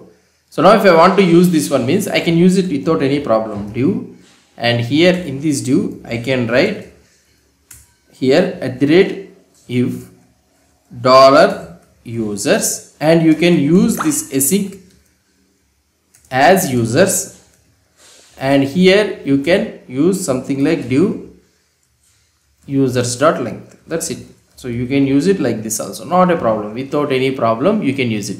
Property $users doesn't exist. Why? So I'm not using this users dollar is there, okay. And here, okay, so I am using it at the last users dollar. Fine. So now you can able to see the output for this one 4. So that means you can also use the observable pattern, so which we will be trying to use it in our ng if, right? So in the same scenario you can use this one also, if block also. So this is about the if block. So if conditional statement, how we can represent is, this is how we will be representing. Not only this one, so for the block repeaters like for loop also it has been changed. Previously we used to use the ng for, right? But we can use directly the for loop. So for example, let's say that you are having an items. Let's say that items is equal to, I will have 1 2 3 4 4, 5, 6, 7. Let's assume. Okay. And now I want to loop over this one. So you can loop over this one without any problem. So do, and here I can use the for loop. Okay. So here item of items, I need to use item of items, and you can use something like do item. Okay. So you can use directly item. And now you will get an error here. Why? Because we need to use the track. So anything, any collection that represented as any JavaScript iterable, we can use it in the for loop. So now you need to have a track expression. So this track expression means, so the unique value, whatever the unique value you are having, so you need to keep the track expression for this one. Now you will be able to get the value. The value of the track expression determines a key used to associate array items with the views in the DOM. Having clear indication of the item identity allows Angular to execute a minimal set of DOM operations as items are added, removed or moved in the collection. So whenever any items are removed, adding anything in the for loop means, so this track will give you the minimized DOM operation so that the performance will be increased. So must and should we need to have a track item. So now you need to understand that you don't use the track for the index. So if you use the track for the index means, then it will create some performance. It is not an efficient strategy. So that is one thing which you need to understand. So this is about the track thing. Apart from this one, there are also some other contextual variables also. Inside the for loop, there are some other variables also. For example, let's say that, so this is our div, right? So let's try to have an HR, okay, so that you can able to have one line here, and this is the value actually, okay. And now you can also have the count for this one. So for example, I want to know the count. Let count is equal to $count. So this is a contextual variable which you can use it. And here if you want to have this one means count means, so here you can have this count. So total count is nothing but 7 values, right? So you will be able to get the count 7 values. So this one also you can use it. And not only this one, you can also use the index also. So index is equal to $index. So $index is the variable. And if you want to use this index means, so you can use this index and $index. Now you will be able to get the index value as 0, 1, 2, 3, 4 like this. Okay. And the another one is first variable. So which is the first variable? So that first variable will return true or false. If it is a first variable means it will return true or false. So here you can use the first is equal to $first. And here I can write the first as $first. Okay. So this is one thing which we can use it. So now for the first one it is returning true, for everything it is returning false. In the same scenario you have another one also, that is nothing but last is equal to $last. So now you can copy this one and here you can paste the last and the last. You will be able to see for the last you are getting false, but for the last item you will be getting it as true. Not only this one, we can also get an even and odd also. So for example, let's say that here I will add another one, that is nothing but even is equal to $even, and here you can have odd is equal to $odd. So these are the two things, and here I can add the even as like this, and the last one is the odd. We can use the odd also. So now here if you try to see, the even is true and the odd is false, and here even is false and the odd is true. So like this you will be able to get the values for this one. So this is how we can implement the values. So this is how we can implement these all the even and odd, we are able to get it. So hope you understood about this concept. So these are all the different types of for loop. So these are all the different types of contextual variables which are available in this one. So hope you understood about this for loop. If you have any doubts or any suggestions, please post the comments below to this video. And if you like this video, please do support me by subscribing to my channel. Thank you. Hi guys, this is Leela. Welcome to my channel Leela WebDev. In this video, we will try to learn some more important control flow that are available in the Angular 18, that is switch condition. So before going on to the switch condition, actually I have forgot you to explain one concept, that is nothing but in the for loop. So for example, let's say that we are having items of 1, 2, 3, 4, 5, right? So here if you want to display those things in a loop or means, so you need to use for item of items, and we need to must and should we need to use the track. Okay, so the track of item, that's it. So now you need to give a semicolon, and here whatever the value you want to print, here you can print the item. That's it. So now if you try to see the output, so here all the things is been iterated. So now for example, let's say that if you don't have the values, so that means here this is an empty, and now if you want to so now in the for loop you want to add a condition in such a way that if it the length is not there, means then I need to display some other value that the value is not available, the data is not available. So for that one we have another one that is nothing but empty. Okay, so you can use the empty, and here you can write a div, so no items in the array. So like this you can use it. Now here you will be able to see the no items in the array. For example, if you have an items in the array, means then what will happen is, instead of displaying this else block or the empty condition, so you will be able to see this type of situation. So this is the thing which I want to try to explain you in the previous example only, but I have forgotten to explain this in the for loop. So fine. So now the next scenario which we want to learn, it is the switch condition. So normally in our Angular we used to use the ng switch, right? The switch syntax provides a concise and a type safe way to conditionally render different parts of your Angular template based on the value of an expression. So it is something like similar to the JavaScript switch statement, but specifically designed for the templates. So what is the benefit of this one is readability, type safety, and there are no directives. Unlike ng switch, @switch is built directly into the template engine, eliminating the need for additional imports. So that is one thing. So now, and what I want to tell you is, so the syntax and all those things I will try to explain you. So here I will try to explain you about the example. So here let's say that I am having something like user role. Let's assume user role is equal to admin. Okay, and now here the sample scenario how it will is. So you can use a div, and here we can use the switch. Okay, and here I can have a user role, and the first one is you can write the case, and here if it is an admin. Okay, and if it is an admin means then you can use a div, and here I can write so you are an administrator. Okay, so like this you can write it. And now here, so another case, so if you want to write another case means then you can use @case, and if it is a normal user. Okay, and here you can write it div you are an regular user. So now we can also have a default one, so something like default we can use it, and here you can use div your role is not recognized, or something like this you can use it. That's it. Now if you try to see here, you will be able to see you are an administrator. So if you want, you can also use the break condition here. So that is not a problem. So sorry, the break condition, we can use a return statement or something like that. So now this is the thing. Okay, so this is all about the switch thing. So this is how we will be using the switch block condition. So the syntax for the switch is very similar to the if, and it is inspired by the JavaScript switch statement. So that is one thing which I want to explain you. So the value of the condition expression is compared to the case expression using the triple equal to operator. So here the condition is checked with a triple equal to operator. Okay, so that is one thing you need to understand. Triple equal to operator to be used. Switch does not have a fall through, so you do not need an equivalent to a break or return statement. Sorry, break is not needed.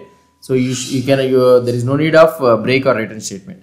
The default block is optional and can be omitted. If no case matches the expression and there is no default block, means nothing is shown. So that is a common thing. So default is an optional thing. If you don't have a default thing, means if none of the condition matches, then it will show nothing. That's it. So this is all about the switch statement. So now what I want to tell you is, so before closing of this control flow and all those things, so I want to explain you some useful scenarios about the if block, for block, and also a switch statement. So here we are having it, right? So let's try to show it. So if block replaces the, so normally the if block replaces the ngIf for expressing conditional parts of the UI. So this is one thing. So now we have learned about the if block, and it replaces the ngIf for expressing the conditional parts of the UI. And now the switch block also. So now we have learned about the switch block. The switch block replaces the ng switch with major benefits. Actually, it has some major benefits. What are those benefits? I will try to explain you. So the major benefits is, it does not require a container element to hold the condition expression or each conditional template.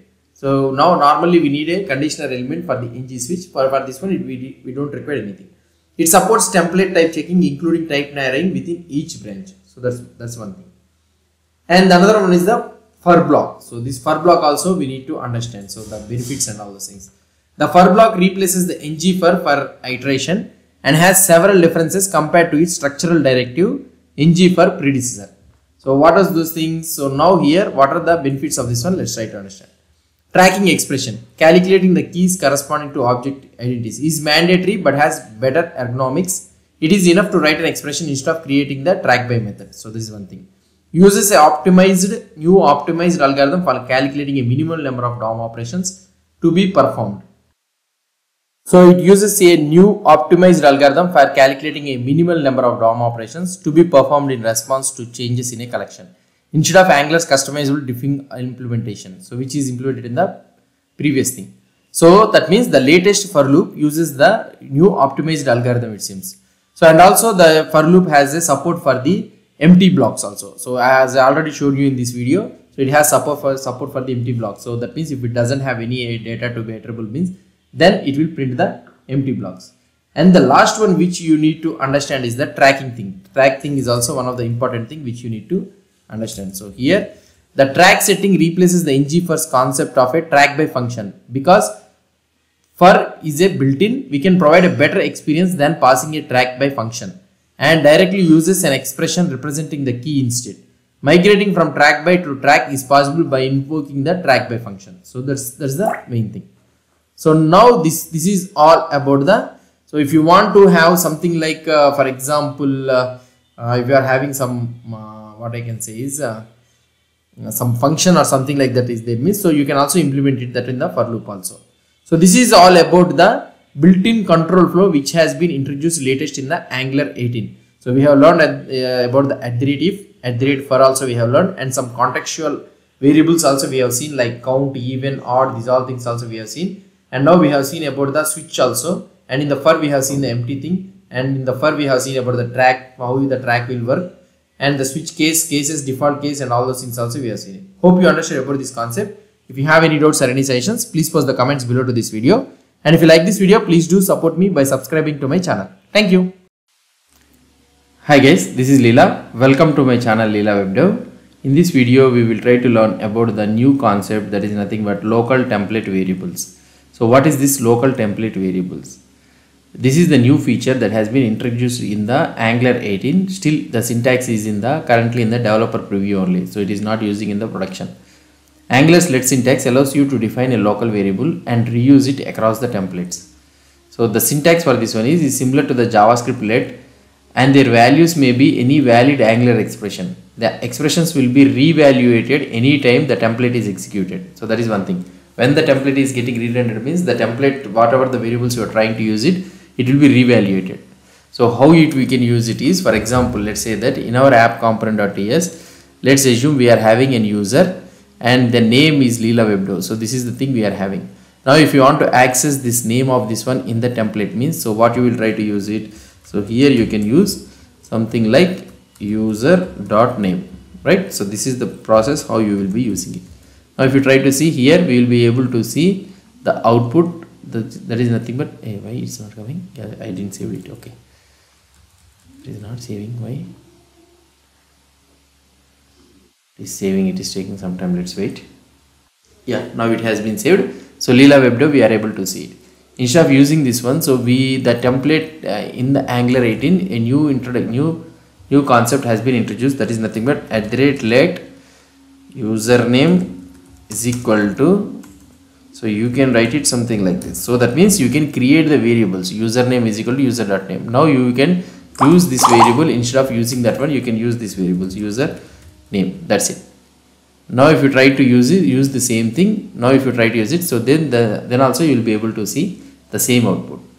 And now if you want to use another variable, something like let greeting means, so you can use something like hello, and you can use it in the same space, and you can use the variable which you have used it, and you can use it at the top, at the bottom also. Now if you want to use this one, you can use this greeting also. Now you will be able to see hello Leela WebDev. right? So not only this one, so we can use the async variable also. For example, let's say that here I am having the details. Okay, so I am having the details. Now what I can do here, so I can use another variable that is nothing but @details is equal to details dollar async. I can use it like this. That's it. Now if I want to use this one, means I can use it something like div details dot length. I can use it directly. So now you may be getting an error, possibly it could be null, something like that.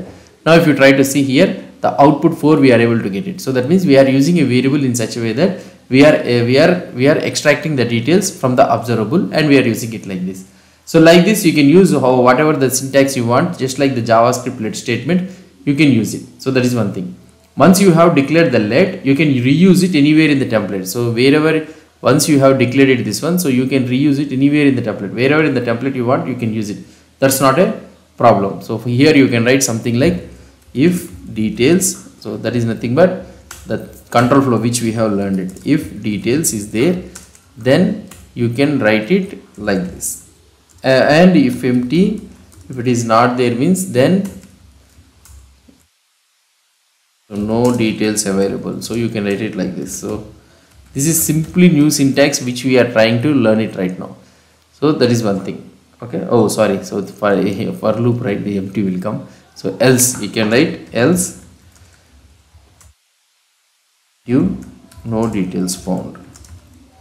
So like this you can write it. This is all completely up to you only. Now if you are, now you can remove this question mark. So now you can use this like this. If so, like this you can use it. So wherever you want to use it, you can use it in the for loop, anywhere wherever you want, you can use it. So this is one thing. So now the key difference between the @let and also the JavaScript let is that let cannot be reassigned with the template. However, its value will be recomputed whenever Angular runs the change detection. So that means what I am trying to tell you is, for example, let's say that I am having let value is equal to 1. So now you cannot reassign this statement. So something like a button, if you are having a button and here you will be having click here or something like this, and in this click statement you cannot reassign this one. So here value is equal to value plus 1. So this is not permitted, cannot assign let declaration value. Why? Because so here you are trying to reassign the same variable. So this variable you are trying to reassign. So now when this variable is executed, when this variable is changed, again the template will be re-rendered. So template will be re-rendered means again the value will be again the 1 only. So that is the reason. So however its value will be recomputed whenever the change in detection.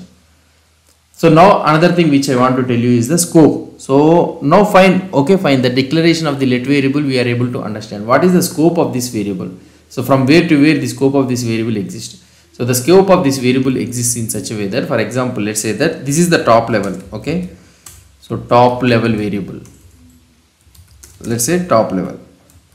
So I can use this variable wherever I want, I can use it. For example, let's say that I am having an if variable. Okay.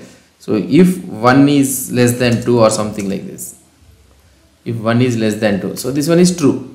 So now here in this one, what I will try to do is let x is equal to 1. I am assigning it. And I am using something like 1 is greater than 2 or something like this. I am using some issues.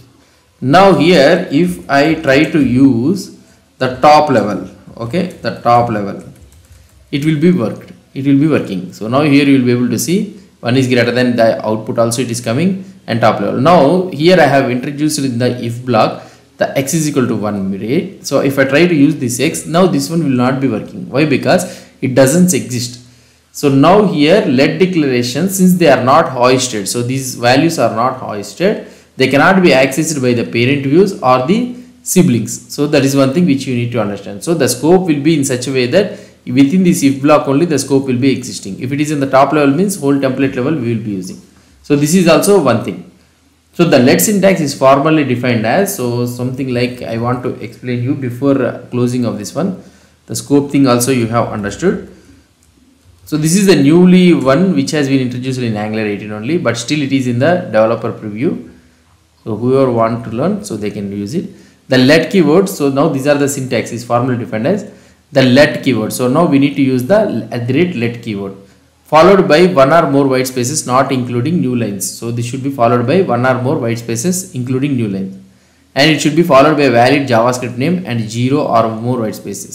The variable name should be a valid JavaScript name, and followed by the is equal to signal, so is equal to symbol. So let variable name is equal to and 0 or more white spaces, followed by an Angular expression which can be multi-line. So it should have a multi-line, and it should be terminated by a semicolon. So these are the things which you need to understand for the let syntax. That's it guys about this let syntax. So this has been newly introduced and it is in the developer preview only.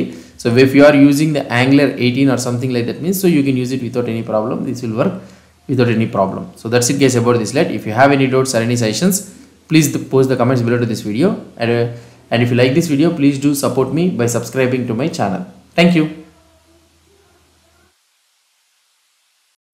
Hi guys, this is Leela. Welcome to my channel Leela WebDev. In this video, we will learn about the pipes concept in this Angular 18. So we will be, let's try to understand about the pipes. So we use the pipes to transform the strings, currency, amounts, dates and other data for the display. So if you want to transform the data, the display data, so we will be using the pipe. What is a pipe actually? So what I want to explain you is, so normally generally what is a pipe? I will try to paste it here. So this is the code. Pipe are simple functions to use in templates to accept an input value and return a transformed value. So this is the definition for the pipe. Pipes are useful because you can use them throughout your application while only declaring each pipe once. That's one thing. For example, you would use a pipe to show the date as April 15, 1988 rather than the raw string format. You can also create your own custom pipe also. So we can also create our own custom pipes to expose the reusability transformation in the templates. So apart from this one, we have some Angular provides some built-in pipes for typical data transformations, including transformations for internalizations and all those things it will provide.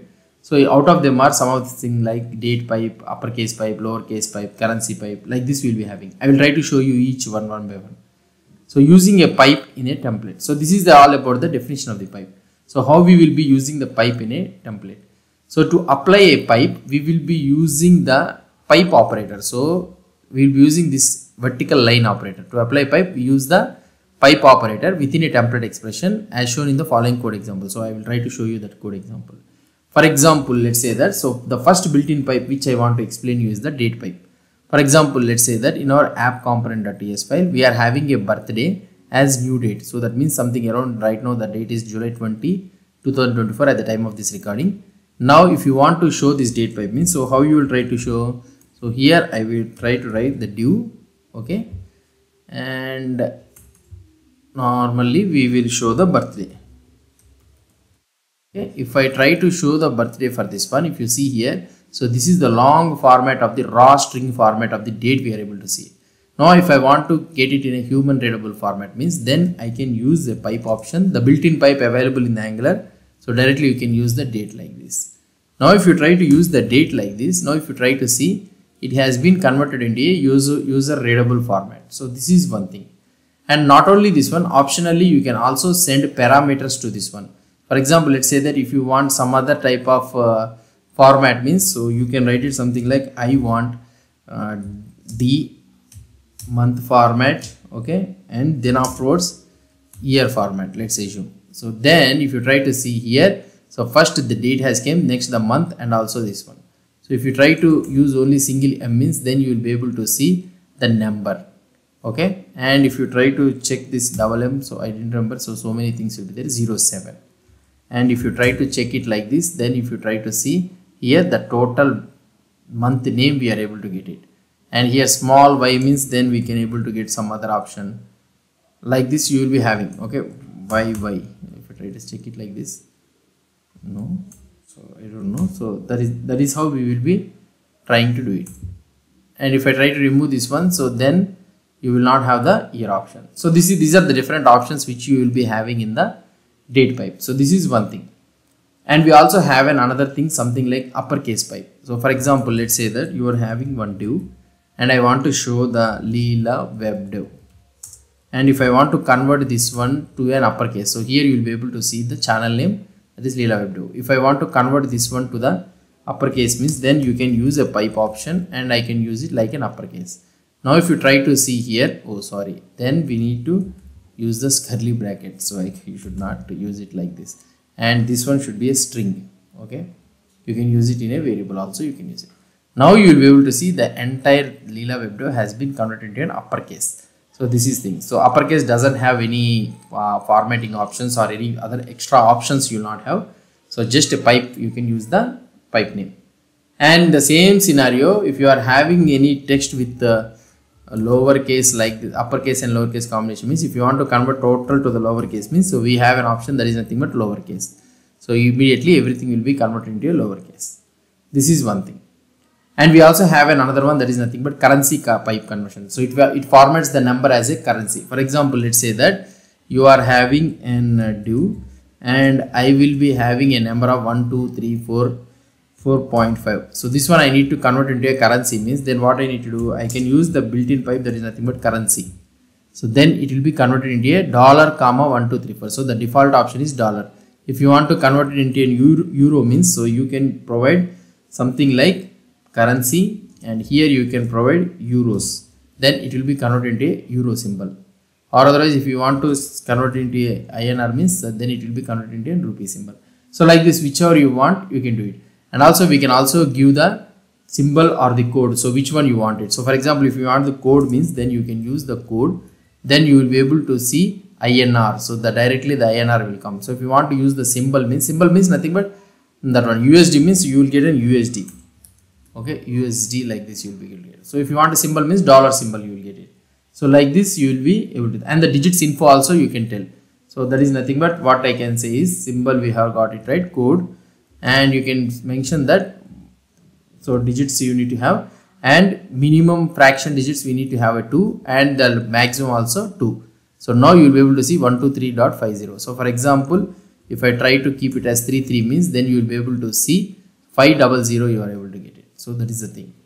So now this is all about the currency format. And we also have another thing that is nothing but decimal pipe. So formats a number as a decimal string. So the same example I will try to take it. Here you are having this one, right? Now if I convert into a decimal, or otherwise what I say is, sorry, the number, then these all things are not suitable. So you need to give only the format. So 1, 2, 2. So that means, so maximum fraction digit should be 50. So like this.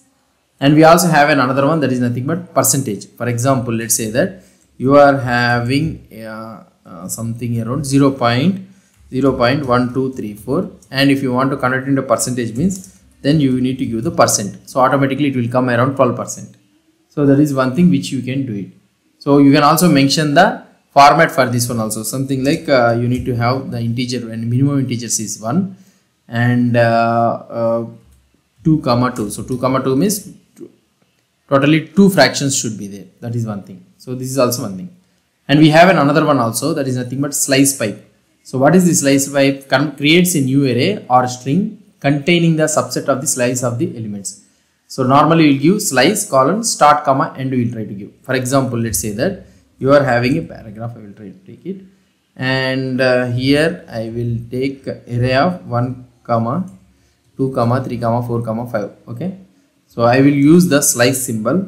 So pipe slice and colon starting, okay, and also the ending. Now if you try to see the output for this one, only the 2, 3 came. Okay, starting and the end array we have given. In the same scenario, if you want to convert this one means, so you can also use it for the string also. So for example, let's say that if you are having an angular, okay, then also you will be able to see the ng. If you have 0 means, then ang you will be able to get it. So this is about the slice pipe.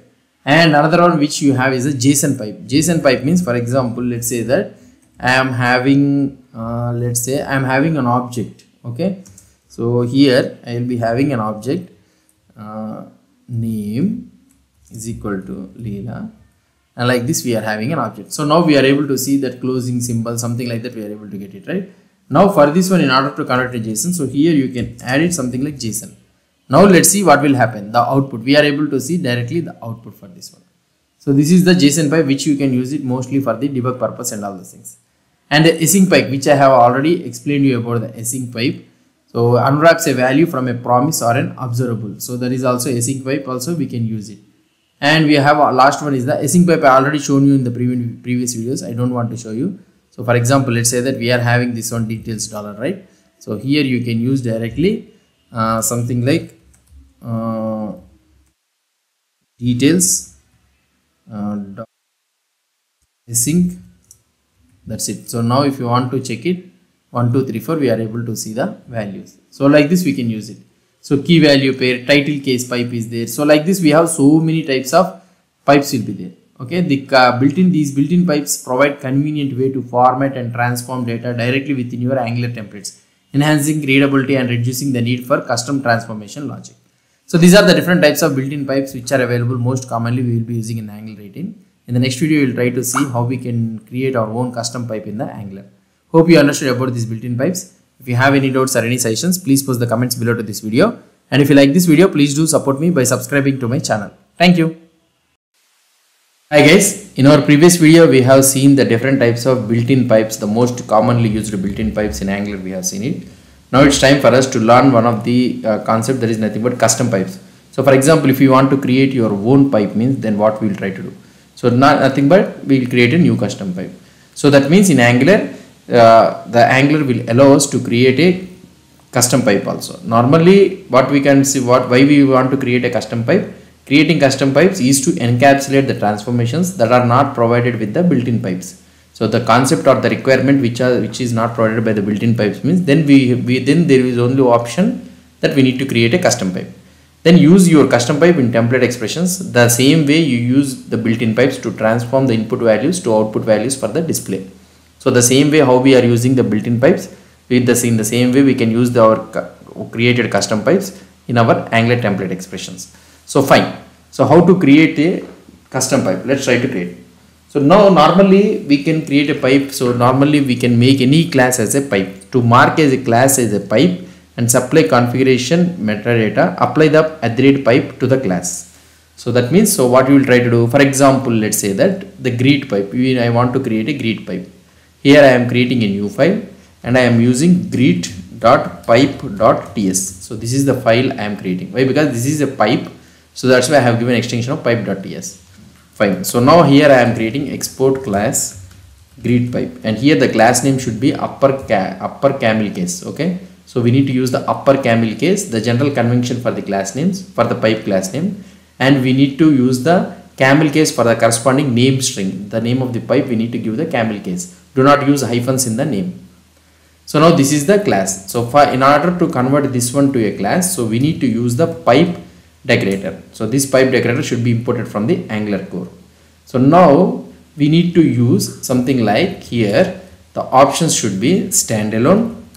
Okay, standalone should be true so that it can be used anywhere. And also we need to give the name. So name, I told you, right, it should be a camel case letter. So here I will be using the greet. That's it. So now that's it. So this is the class which we have converted into a pipe. Now we need to use the pipe transform interface. So what is this one? Implement the pipe transform interface in your custom pipe class to perform the transformation.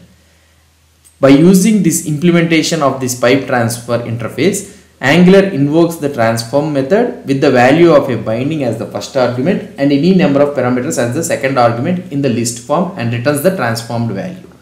So here what you will try to do? So here we need to implement the pipe transform. Okay, so pipe transform, this is also imported from the Angular core. So when you implement this interface, so the greet pipe will ask you to implement a method that is nothing but transform method. Okay, so transform method, so if you try to see here, this one is the first value, the value that is bind to the first argument with the value of binding as a first argument, and here these are all the n number of parameters that you will be sending as a second argument. So here we don't have any parameters, I am removing this one. The value which I will be trying to send is a string, and the return value for this one will be a string only. So here I will be sending only the return, and I will try to append the value. So whatever the value you are trying to use it, so we are writing it like this. Now if you want to implement this one, so first what we need to do it is, so here we need to import this greet pipe. So I am importing this greet pipe. Here we need to import this greet pipe, And if you want to use this one, so here I will be having a text that is nothing but my name. I will take it, okay, and I want to apply the greet means, then I can directly use the greet here. That's it. Now if you try to see here, we are able to see the hello Leela. So that means the text which you are trying to send, use it. So we are transforming the input using the greet pipe, and the greet pipe will take the data that is nothing but in the where is this one, yeah, here in the value, and it will append the hello and all those things, and it will return the value to here. So that's why you are able to get the hello Leela. So this is how, this is a simple pipe how we will be implementing in the Angular 18. So now how we can send the parameters. So how the parameters will be sent. For example, let's say that I will be using something like what I want today is exponential. So for example, let's say that here I am having a 2 value. So I want to get the 2 to the power of 10. So normally what you will do here like this, you will try to apply. Then you will be able to see 2 to the power of 10 means, so here you will be able to see, sorry, 2 to the power of 10 means, so I don't know, this one you need to apply or what. So okay, 2 to the power of 10 I want to apply, math.pow we can use it, but here we cannot use this math.pow and all those things. As I already told you, math.pow we cannot use these things. So these things will not be working, 2 to the power of 10. So I cannot use this one. So what I need to do, so here we can use a pipe transform. So how can I do it is, so let's try to create another pipe. Now here I will be using exponential strength dot pipe dot ts. So like this I will create, and this is our simple class, export class exponential strength pipe. Okay, so this is the pipe we are using, and here you can do it like this. I need to add the pipe symbol here, pipe, okay, and for this one I will add standalone true, and the name for this one is exponential strength. That's it. So now here I need to apply the transform. So implements pipe transform. Oh sorry, I need to use pipe. Here this one is wrong, so that's why it is not implementing. Implements pipe transform. So I have implemented this one. So if you want, then you need to implement the method. So here I want to implement the method. So that is nothing but transform. So this is the method I am using, and here the value, you know that it will be returning the number, and the argument also, that is nothing but the exponent. So exponent value, you will be returning the number. This one is also, we will be returning it as number, and the return value will be the number. Okay, and in this one what I will try to do, here I will return math.pow, okay, of value comma exponent. That's it. So now we are returning the value. Now I can use this exponential strength wherever we want. So here I can import this one, exponential strength pipe. Okay, I have imported this one, and here in our app component HTML, so here I want to have 2 to the power of 5, let's assume. So here I can use exponential strength, and I need to pass the 2 to the power of 5 means 5 I need to pass it. That's it. Now if you try to see the output, here we will be able to see the output. See 32, 2 to the power of 5 is 32. And if I implement 2 to the power of 2 means, then you will be able to get 4 answer. And if I try to implement 10 means 1024 or something like that, you will get an answer. See, so in this way we can also send the parameters to the pipe, and we can implement this exponential strength. So this is how we will be creating a new pipes in our custom pipes in our Angular 18. So this is one of the important thing which you need to understand. And another thing which, before closing of the session, so you need to understand the pipe precedence in the template expression. Sometimes you want to choose between the two values based on some conditions before passing the choice to the pipe. You could use a JavaScript operators like ternary operator to the template expression. Something like, for example, let's say that we are having some conditions. So for example, where is this our app component? Yeah, let's say that we are having some conditions like this. Condition is there means question mark A or B, and I want to apply a pipe to this one. So here you need to understand, beware of this one, is the pipe operator has a higher preference than the JavaScript ternary operator. So that means the JavaScript ternary operator, pipe has a higher preference. Now this one will be in such a way that the code will be transformed, it is parsed as in such a way that here like this it will be transformed. So that means condition will be there and B will be the value will be passed as a pipe. So which is not the expected behavior what you wanted. So the value of the P passes through the pipe, the value of A will not. If you want the pipe to apply to the result of this ternary operation, if you want to apply the pipe to the result of this ternary operation, means wrap the entire expression in the parenthesis. For example, something like this. So you need to wrap it here, something like this. So here condition A colon B, and you need to apply pipe. In general, you should always use parenthesis to make sure that Angular evaluates the expression as you intend.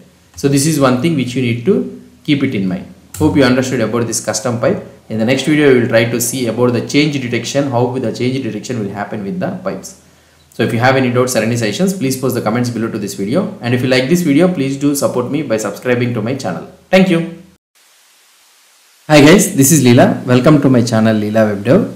In this video, I want to explain you one concept in the pipes, that is nothing but change detection strategy.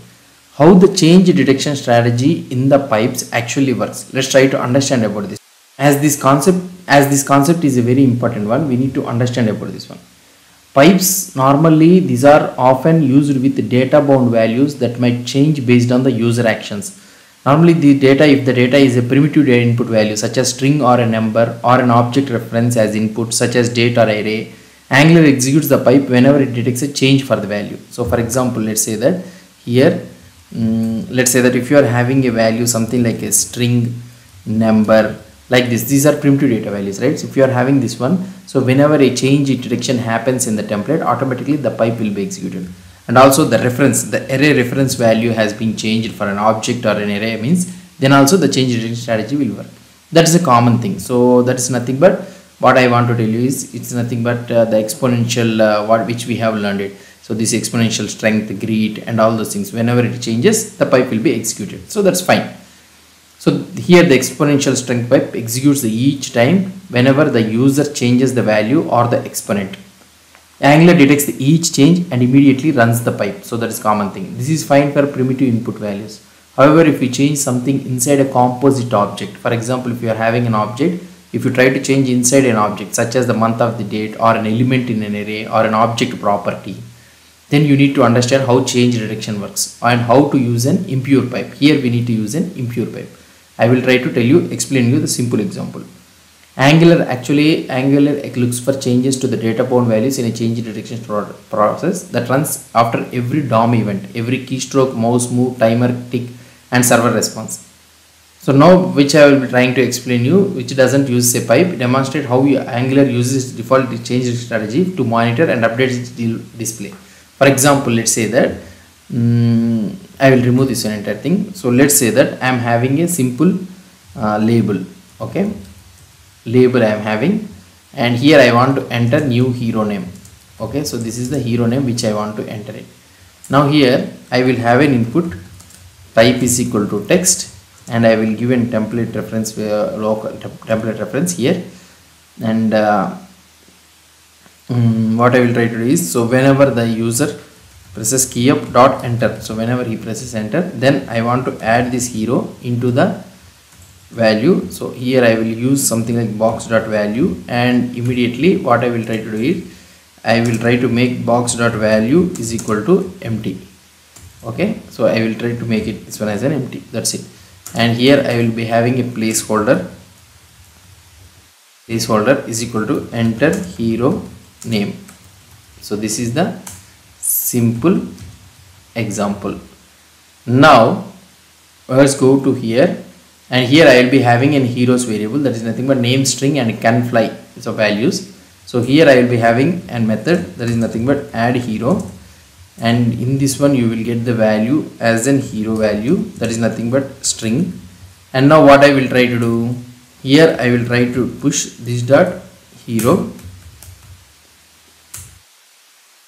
heroes dot push off. What it will happen, let's say that name of hero and can fly, I will use a can fly option, and it should be true. That's it. So this hero I am trying to push it. So fine. So in our app component.html, when you try to see the output for this one, so here in this div I will have a value, I will loop over this each value, there is nothing but hero of heroes and I will give an example track hero.name, and in this one I will show one div, and here you will be having hero.name. Okay, that's it. So now whenever you try to refresh this page, so whenever you add and enter, so automatically that value will be displayed at the bottom. Fine. So now I want to show only the heroes who can fly. So for those things, what I can do is I will create a new pipe for this one. So here I will create a new file, that is nothing but so here I will create a new pipe, that is nothing but flying. Just I will try to create flying heroes.pipe.ts file. So now here I will have export class flying heroes pipe implements pipe transform. Okay, so this is our method, and at the top we need to have a pipe. Okay, and here you will be having standalone. Oh sorry, this is executed pipe. Yeah, this is the pipe which we need to use it. So not from RxJS. Yeah, so standalone, it should be true, and the another one is name. It should have flying heroes. This is the name. So that's it. So now here you will be having this transform method. So here I will be adding this transform method, that is nothing but transform. So this is the value which it is trying to take it. The value is nothing but the heroes. So you will be getting the heroes, and here this one will be something like name of type string and can fly of type boolean, and this is an array. That's it. So now here I need to return the heroes dot filter. Okay, I will filter the each value, and here I want to send the hero who can fly. That's it. Okay, that's it. So now here in our app component.ts I am adding all the true, but I am sending. So here heroes, it should be filtered that here you can have something like this, and here I can have flying, and this one needs to be imported. So in order to get this one, so here I can have flying heroes pipe, and now in our HTML you can have flying heroes. That's it. So fine. So now hopefully everything is working, but if I try to press enter, now we are not getting any value. Why? Because so here the entire array object is not the array is not changing, only the part of the array is changing. Because of this one, only the part of the array is changing means, so then for the Angular it will be difficult for it to find which of the object has been changed. If the entire object reference has been changed means, then the pipe can able to identify it, but here the pipe cannot able to identify it. So for this one, what we can do it is, so we can do one thing, something like you can have these all heroes in one variable. Okay, this dot heroes, and here we will push that heroes into this one, and at the last what I can do it is this dot heroes. So that means I am trying to change the reference for this object. Now here if you try to see the output for this one, so this time the output will work without any, so the output will be working, only the flying heroes you are able to get it through the pipe. So why? Because so this one we are trying to change the entire reference. So this is one thing which you need to understand. So the change detector ignores the changes within the elements of an array. So that's why, that is the reason the pipe doesn't run. The reason Angular ignores the changed array element is that the reference to the array hasn't changed. So here the reference entirely we are changing. Previously the reference is not changing, because the array is the same, the memory location is the same. So that is the reason Angular does not update the display. One way to get the behavior is to change the object reference itself, which we have did it right now. Replace the array with a new array containing the newly changed items, and then input the new array to the pipe. In the preceding, so here in this example, we have created array with a new hero appended, and we can assign it to the heroes. So that is one thing. So now if you want to detect these composite object changes means, then what we need to do it is, so here let's say that the old one only we are having. So now if you want to detect those changes means, then what we need to do, so this one is nothing but the pipe is not pure. Why? Because if the memory location and all those things reference is changed only, then only the pipe can able to execute. So to execute a custom pipe after a change within a composite object, such as the changing to an element of an array, you need to define your pipe as impure to detect the impure changes. Angular executes an impure pipe every time it detects a change. Example, every keystroke or the mouse event. So here every keystroke or mouse event, whenever it happens, it will try to execute this pipe. So now what we need to do, important, while an impure pipe can be useful, be careful using once. A long running impure pipe could dramatically slow down your application. Make a pipe impure by setting it as pure flag to false. So here in this one, so we need to make it as an pure to false. That's it. So now this one will be helpful. Now the following code which shows the complete implementation of the flying heroes impure pipe, which extends the flying heroes pipe to inherit the cat. The example shows that you don't have to change anything else. The only difference is setting the pure flag as false in the example. So now if you try to see the output for this one, so now here you will be able to get the same output. So whenever the keystroke happens or any user action happens, immediately this pipe will be executed. So that is one thing which you need to understand. So that is the concept about the impure pipe. Hope you understood about this impure pipe, how the impure pipe will be working in the Angular. So hope you understood about this one. If you have any doubts or any suggestions, please post the comments below to this video. And if you like this video, please do support me by subscribing to my channel. Thank you. Hi guys, this is Leela. Welcome to my channel Leela WebDev. In this video, we will learn about another concept that is nothing but template reference variables. So this one also is one of the important thing. Template input variables, you have seen it, like let and all those things which we can use it in the for loop. These are the things we have seen it, right? In the same scenario, so we will be having another concept that is called as a template reference variables. So template reference variables, what is this template variables? It will help you use the data from one part of the template in another part of the template.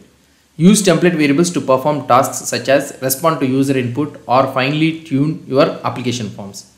For example, a template variable can refer to the following. First one is the DOM element within a template. So whenever you use a template variable, so for a DOM element we get in a template, we use this template variable. Or otherwise we can use it for a directive or a component. Or otherwise we can use it for a template reference for an ng template, or otherwise for a web component. So these are the different ways which we will be using. For example, let's say that I will go here in our app component. So here I will be having an input variable. Let's assume, so input, this is our input variable, okay.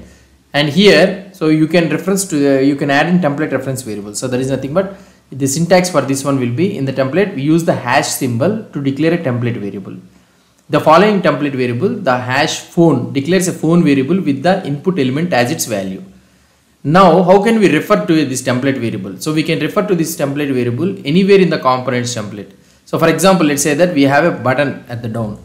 So I have a button, okay, and I will try to use the type is equal to button, and here I will be using click, okay, and here I can use call phone, something like this, and here I can send this template variable. So here I can use this phone variable, phone dot value, that's it. So now if you try to go here and if you use it, this one call phone of value, we will get it of type string value, and you can console.log of call phone. We'll try to check it what could, sorry, not call phone, the value, then we will see what could be the output for this one. So here I will be trying to refresh, and here I can use call something like this. Now you will be able to see a button, and here I will write it and I will click on this one. See, I am able to get the value directly to the component file. So that means here when you are trying to use this hash means that, so that means it is nothing but an variable element. So it is catching the element depending on the type of element which you use this template reference variable. So that type will be changing. So here if you are using for a DOM element means it will hold the element value. So now how the Angular assigns values to the template variables. Let's try to understand. Angular assigns a template variable a value based on where you declare the variable. If you declare the variable on a component, the variable refers to the component instance. So that is one thing. So for example, let's say that I am having a child component.ts file. So here I will be referencing this one app-child, let's assume. Okay, and here I will be using the child. So like this. So now the template variable you are referencing in a component. So then this represents the component instance. So that means if I try to send it to the call phone, let's assume that I am sending it to the call phone. Now in this call phone, so here this doesn't hold the value of a string, it will hold the child component instance. So now you need to write it something like this.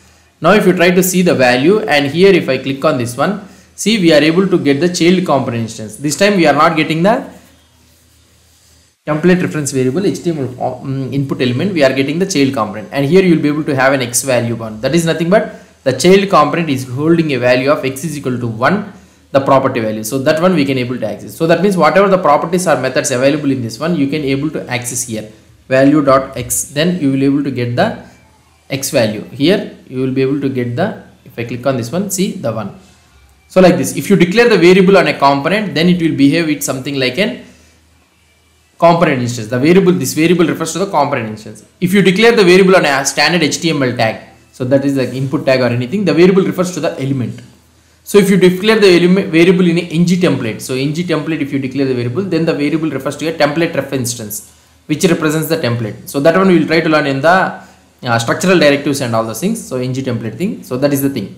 So these are the different ways how Angular assigns the values to the template variables. So variable specifying a name. So this is also one of the important things. So when now here you have used like this, right? So you on the right hand side also the variable specifies a name on the right hand side, such as something like ng model. If you have given like this ng model means the variable refers to the directive or the component.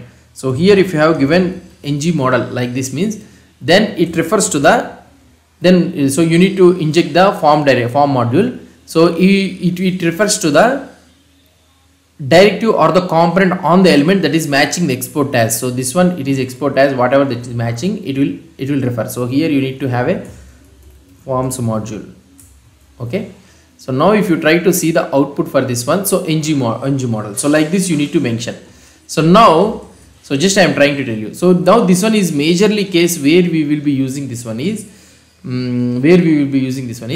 ng form. So if you try to create a form for this one, so for example let's say that you are having a form like this and we are having an input type is equal to text like this, okay, and we will be having something like this. So this ng model where we will be using this one is, so for example here I will try to inject this item form. Okay, we will try to learn about these forms also.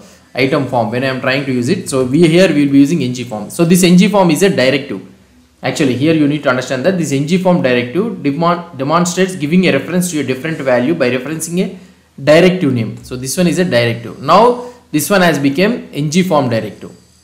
So now this one will hold all the input values. So here if you can give the ng model, automatically the values whatever it is having, so it will try to use it. So ng model is used within a form tag, either with the name attribute or set to form. So like this it will try to say. So this is one thing. So when you try to submit this form, so you will be able to get the values. That is one thing. So this is one thing which you will be which I will be trying to explain you. So the last one which I want to tell you is the template variable scope. So this is also one of the important concept when you are trying to use the variables. So for example, let's say that you are having an input variable. Okay, input type is equal to text. Okay, so now if I want for this one it is having a value is equal to Leela, and now here this one is having a ref. So if I want to use this ref value, so here I can use one div, and here I can directly use ref dot value. So automatically you will be able to get the same value at the bottom. So fine, it's working fine. For example, let's say that it is in some if condition, ng if condition or anything, any scope like ng for, ng if, ng switch like that. So if it is in any if condition, this one, then this ref value will not work. So this is a template variable scope. So just like the variables in the JavaScript or the TypeScript, template variables are scoped to the template that declares them. So here ng if, ng for, ng template demonstrates create a new nested template scope, much like JavaScript control flow structures like if and for. So you cannot access the template variables within one of the structural directives from outside of its boundaries. That is one thing. So now the another one which I want to explain you is the template input variables. So I will try to explain you when we are trying to learn about the structural directives. In the next videos we will try to learn about the structural directives. So there the ng template, this one will be very much useful for us. I will try to explain you there. So this is all about the template reference variables, how we will be using in the Angular 18. So this is the new flow, how we will be using it. Hope you understood about this concept. If you have any doubts or any suggestions, please post the comments below to this video. And if you like this video, please do support me by subscribing to my channel. Thank you. Hi guys, this is Leela. Welcome to my channel Leela WebDev. So in this video, we will learn how we can use the SVG as a templates. So what I am trying to tell you is, so this is the final in the template concept. So template syntaxes and all those things, this is the final video. So you can use SVG files as a templates in your Angular application also. So when you try to use an SVG as the template, you are able to use the directives and bindings just like the HTML templates. So we can use these features to dynamically generate the interactive SVG files or graphics. So I will try to show you some simple example. For example, let's say that this is our app.component.html, right? Let's say that we have an SVG. Okay, so you can create this one is an entirely in a new component also. Just I am trying to do. So here I will be having a rectangle and the x-axis. So where I want to place it. So I can place it at x-axis, y-axis 0 means so left side top it will be. And the width I will be trying to give it as 100, and the height also I will try to give it as 100. Okay, sorry, 200. And now here I can use the fill color. So what is the color it should be filled is, so RGB of 255, 0, so that means it's completely in red color. So now you will be able to see a SVG icon here. And now if you want to add some text means you can use a text here. So where it should be placed. So if you want to place this text, so here I will write something like click the rectangle or the square, anything, to change the color. So this is the message I want to display it.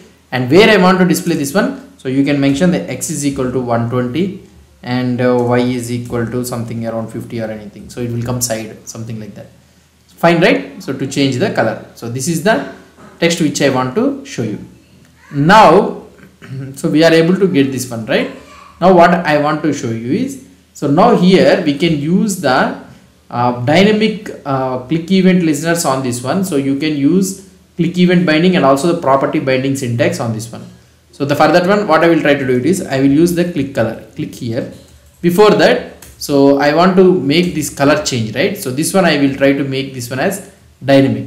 So for this one dynamic, what I can do it is, so let's go to the app.component.ts. I will try to remove this entire code. Okay, and I will use a property fill color is equal to RGB of this one. So now here this fill color I can use it for this app.component.html. So how can I use this one? So now attr.fill. So we can use the attribute binding and I can use the fill color. Okay, fill color, that's it. Now you will be able to see the same red color, we are able to get it. And the app component, so now whenever the user clicks on this one, that means in the rectangle, I need to change the color. So click is equal to change color. So this is the method which I will be trying to call. Now if I try to use this change color, let's go to the app.component.ts, and here I will be using the change color method. Okay, same thing. So just I want to generate the dynamic RGB colors. Okay, so for this one, first red color I want to generate RGB color. I can use math.floor of, so I can use math.random into 256, that's it. So 0 to 1 it will generate, and in the same scenario I can use for this G also.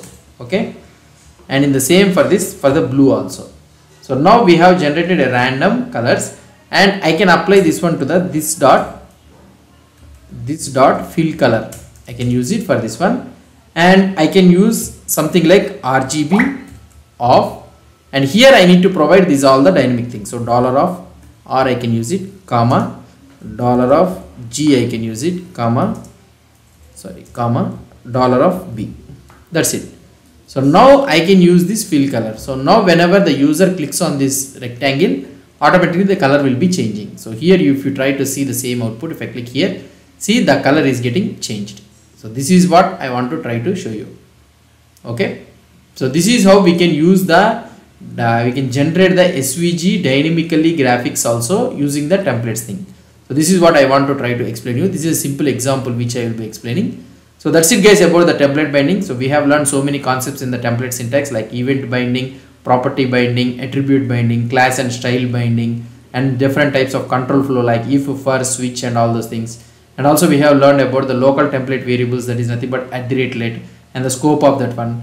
and we have learned about the pipes concept, what is a pure pipe and what is an impure pipe we have seen, and also we have seen the different examples in this one, and we have seen about the template reference variables, how we can reference the template element like hash using the hash thing. So like these different things we have used learned it. In the next video onwards, what we will try to learn is, we will try to learn about the directives. So what are the different types of directives, how we can create the directive, and the latest what has been introduced in the Angular 18 directive composition API. So these are all the things we'll try to learn it. Hope you understood about this concept. If you have any doubts or any suggestions, please post the comments below to this video. And if you like this video, please do support me by subscribing to my channel. Thank you.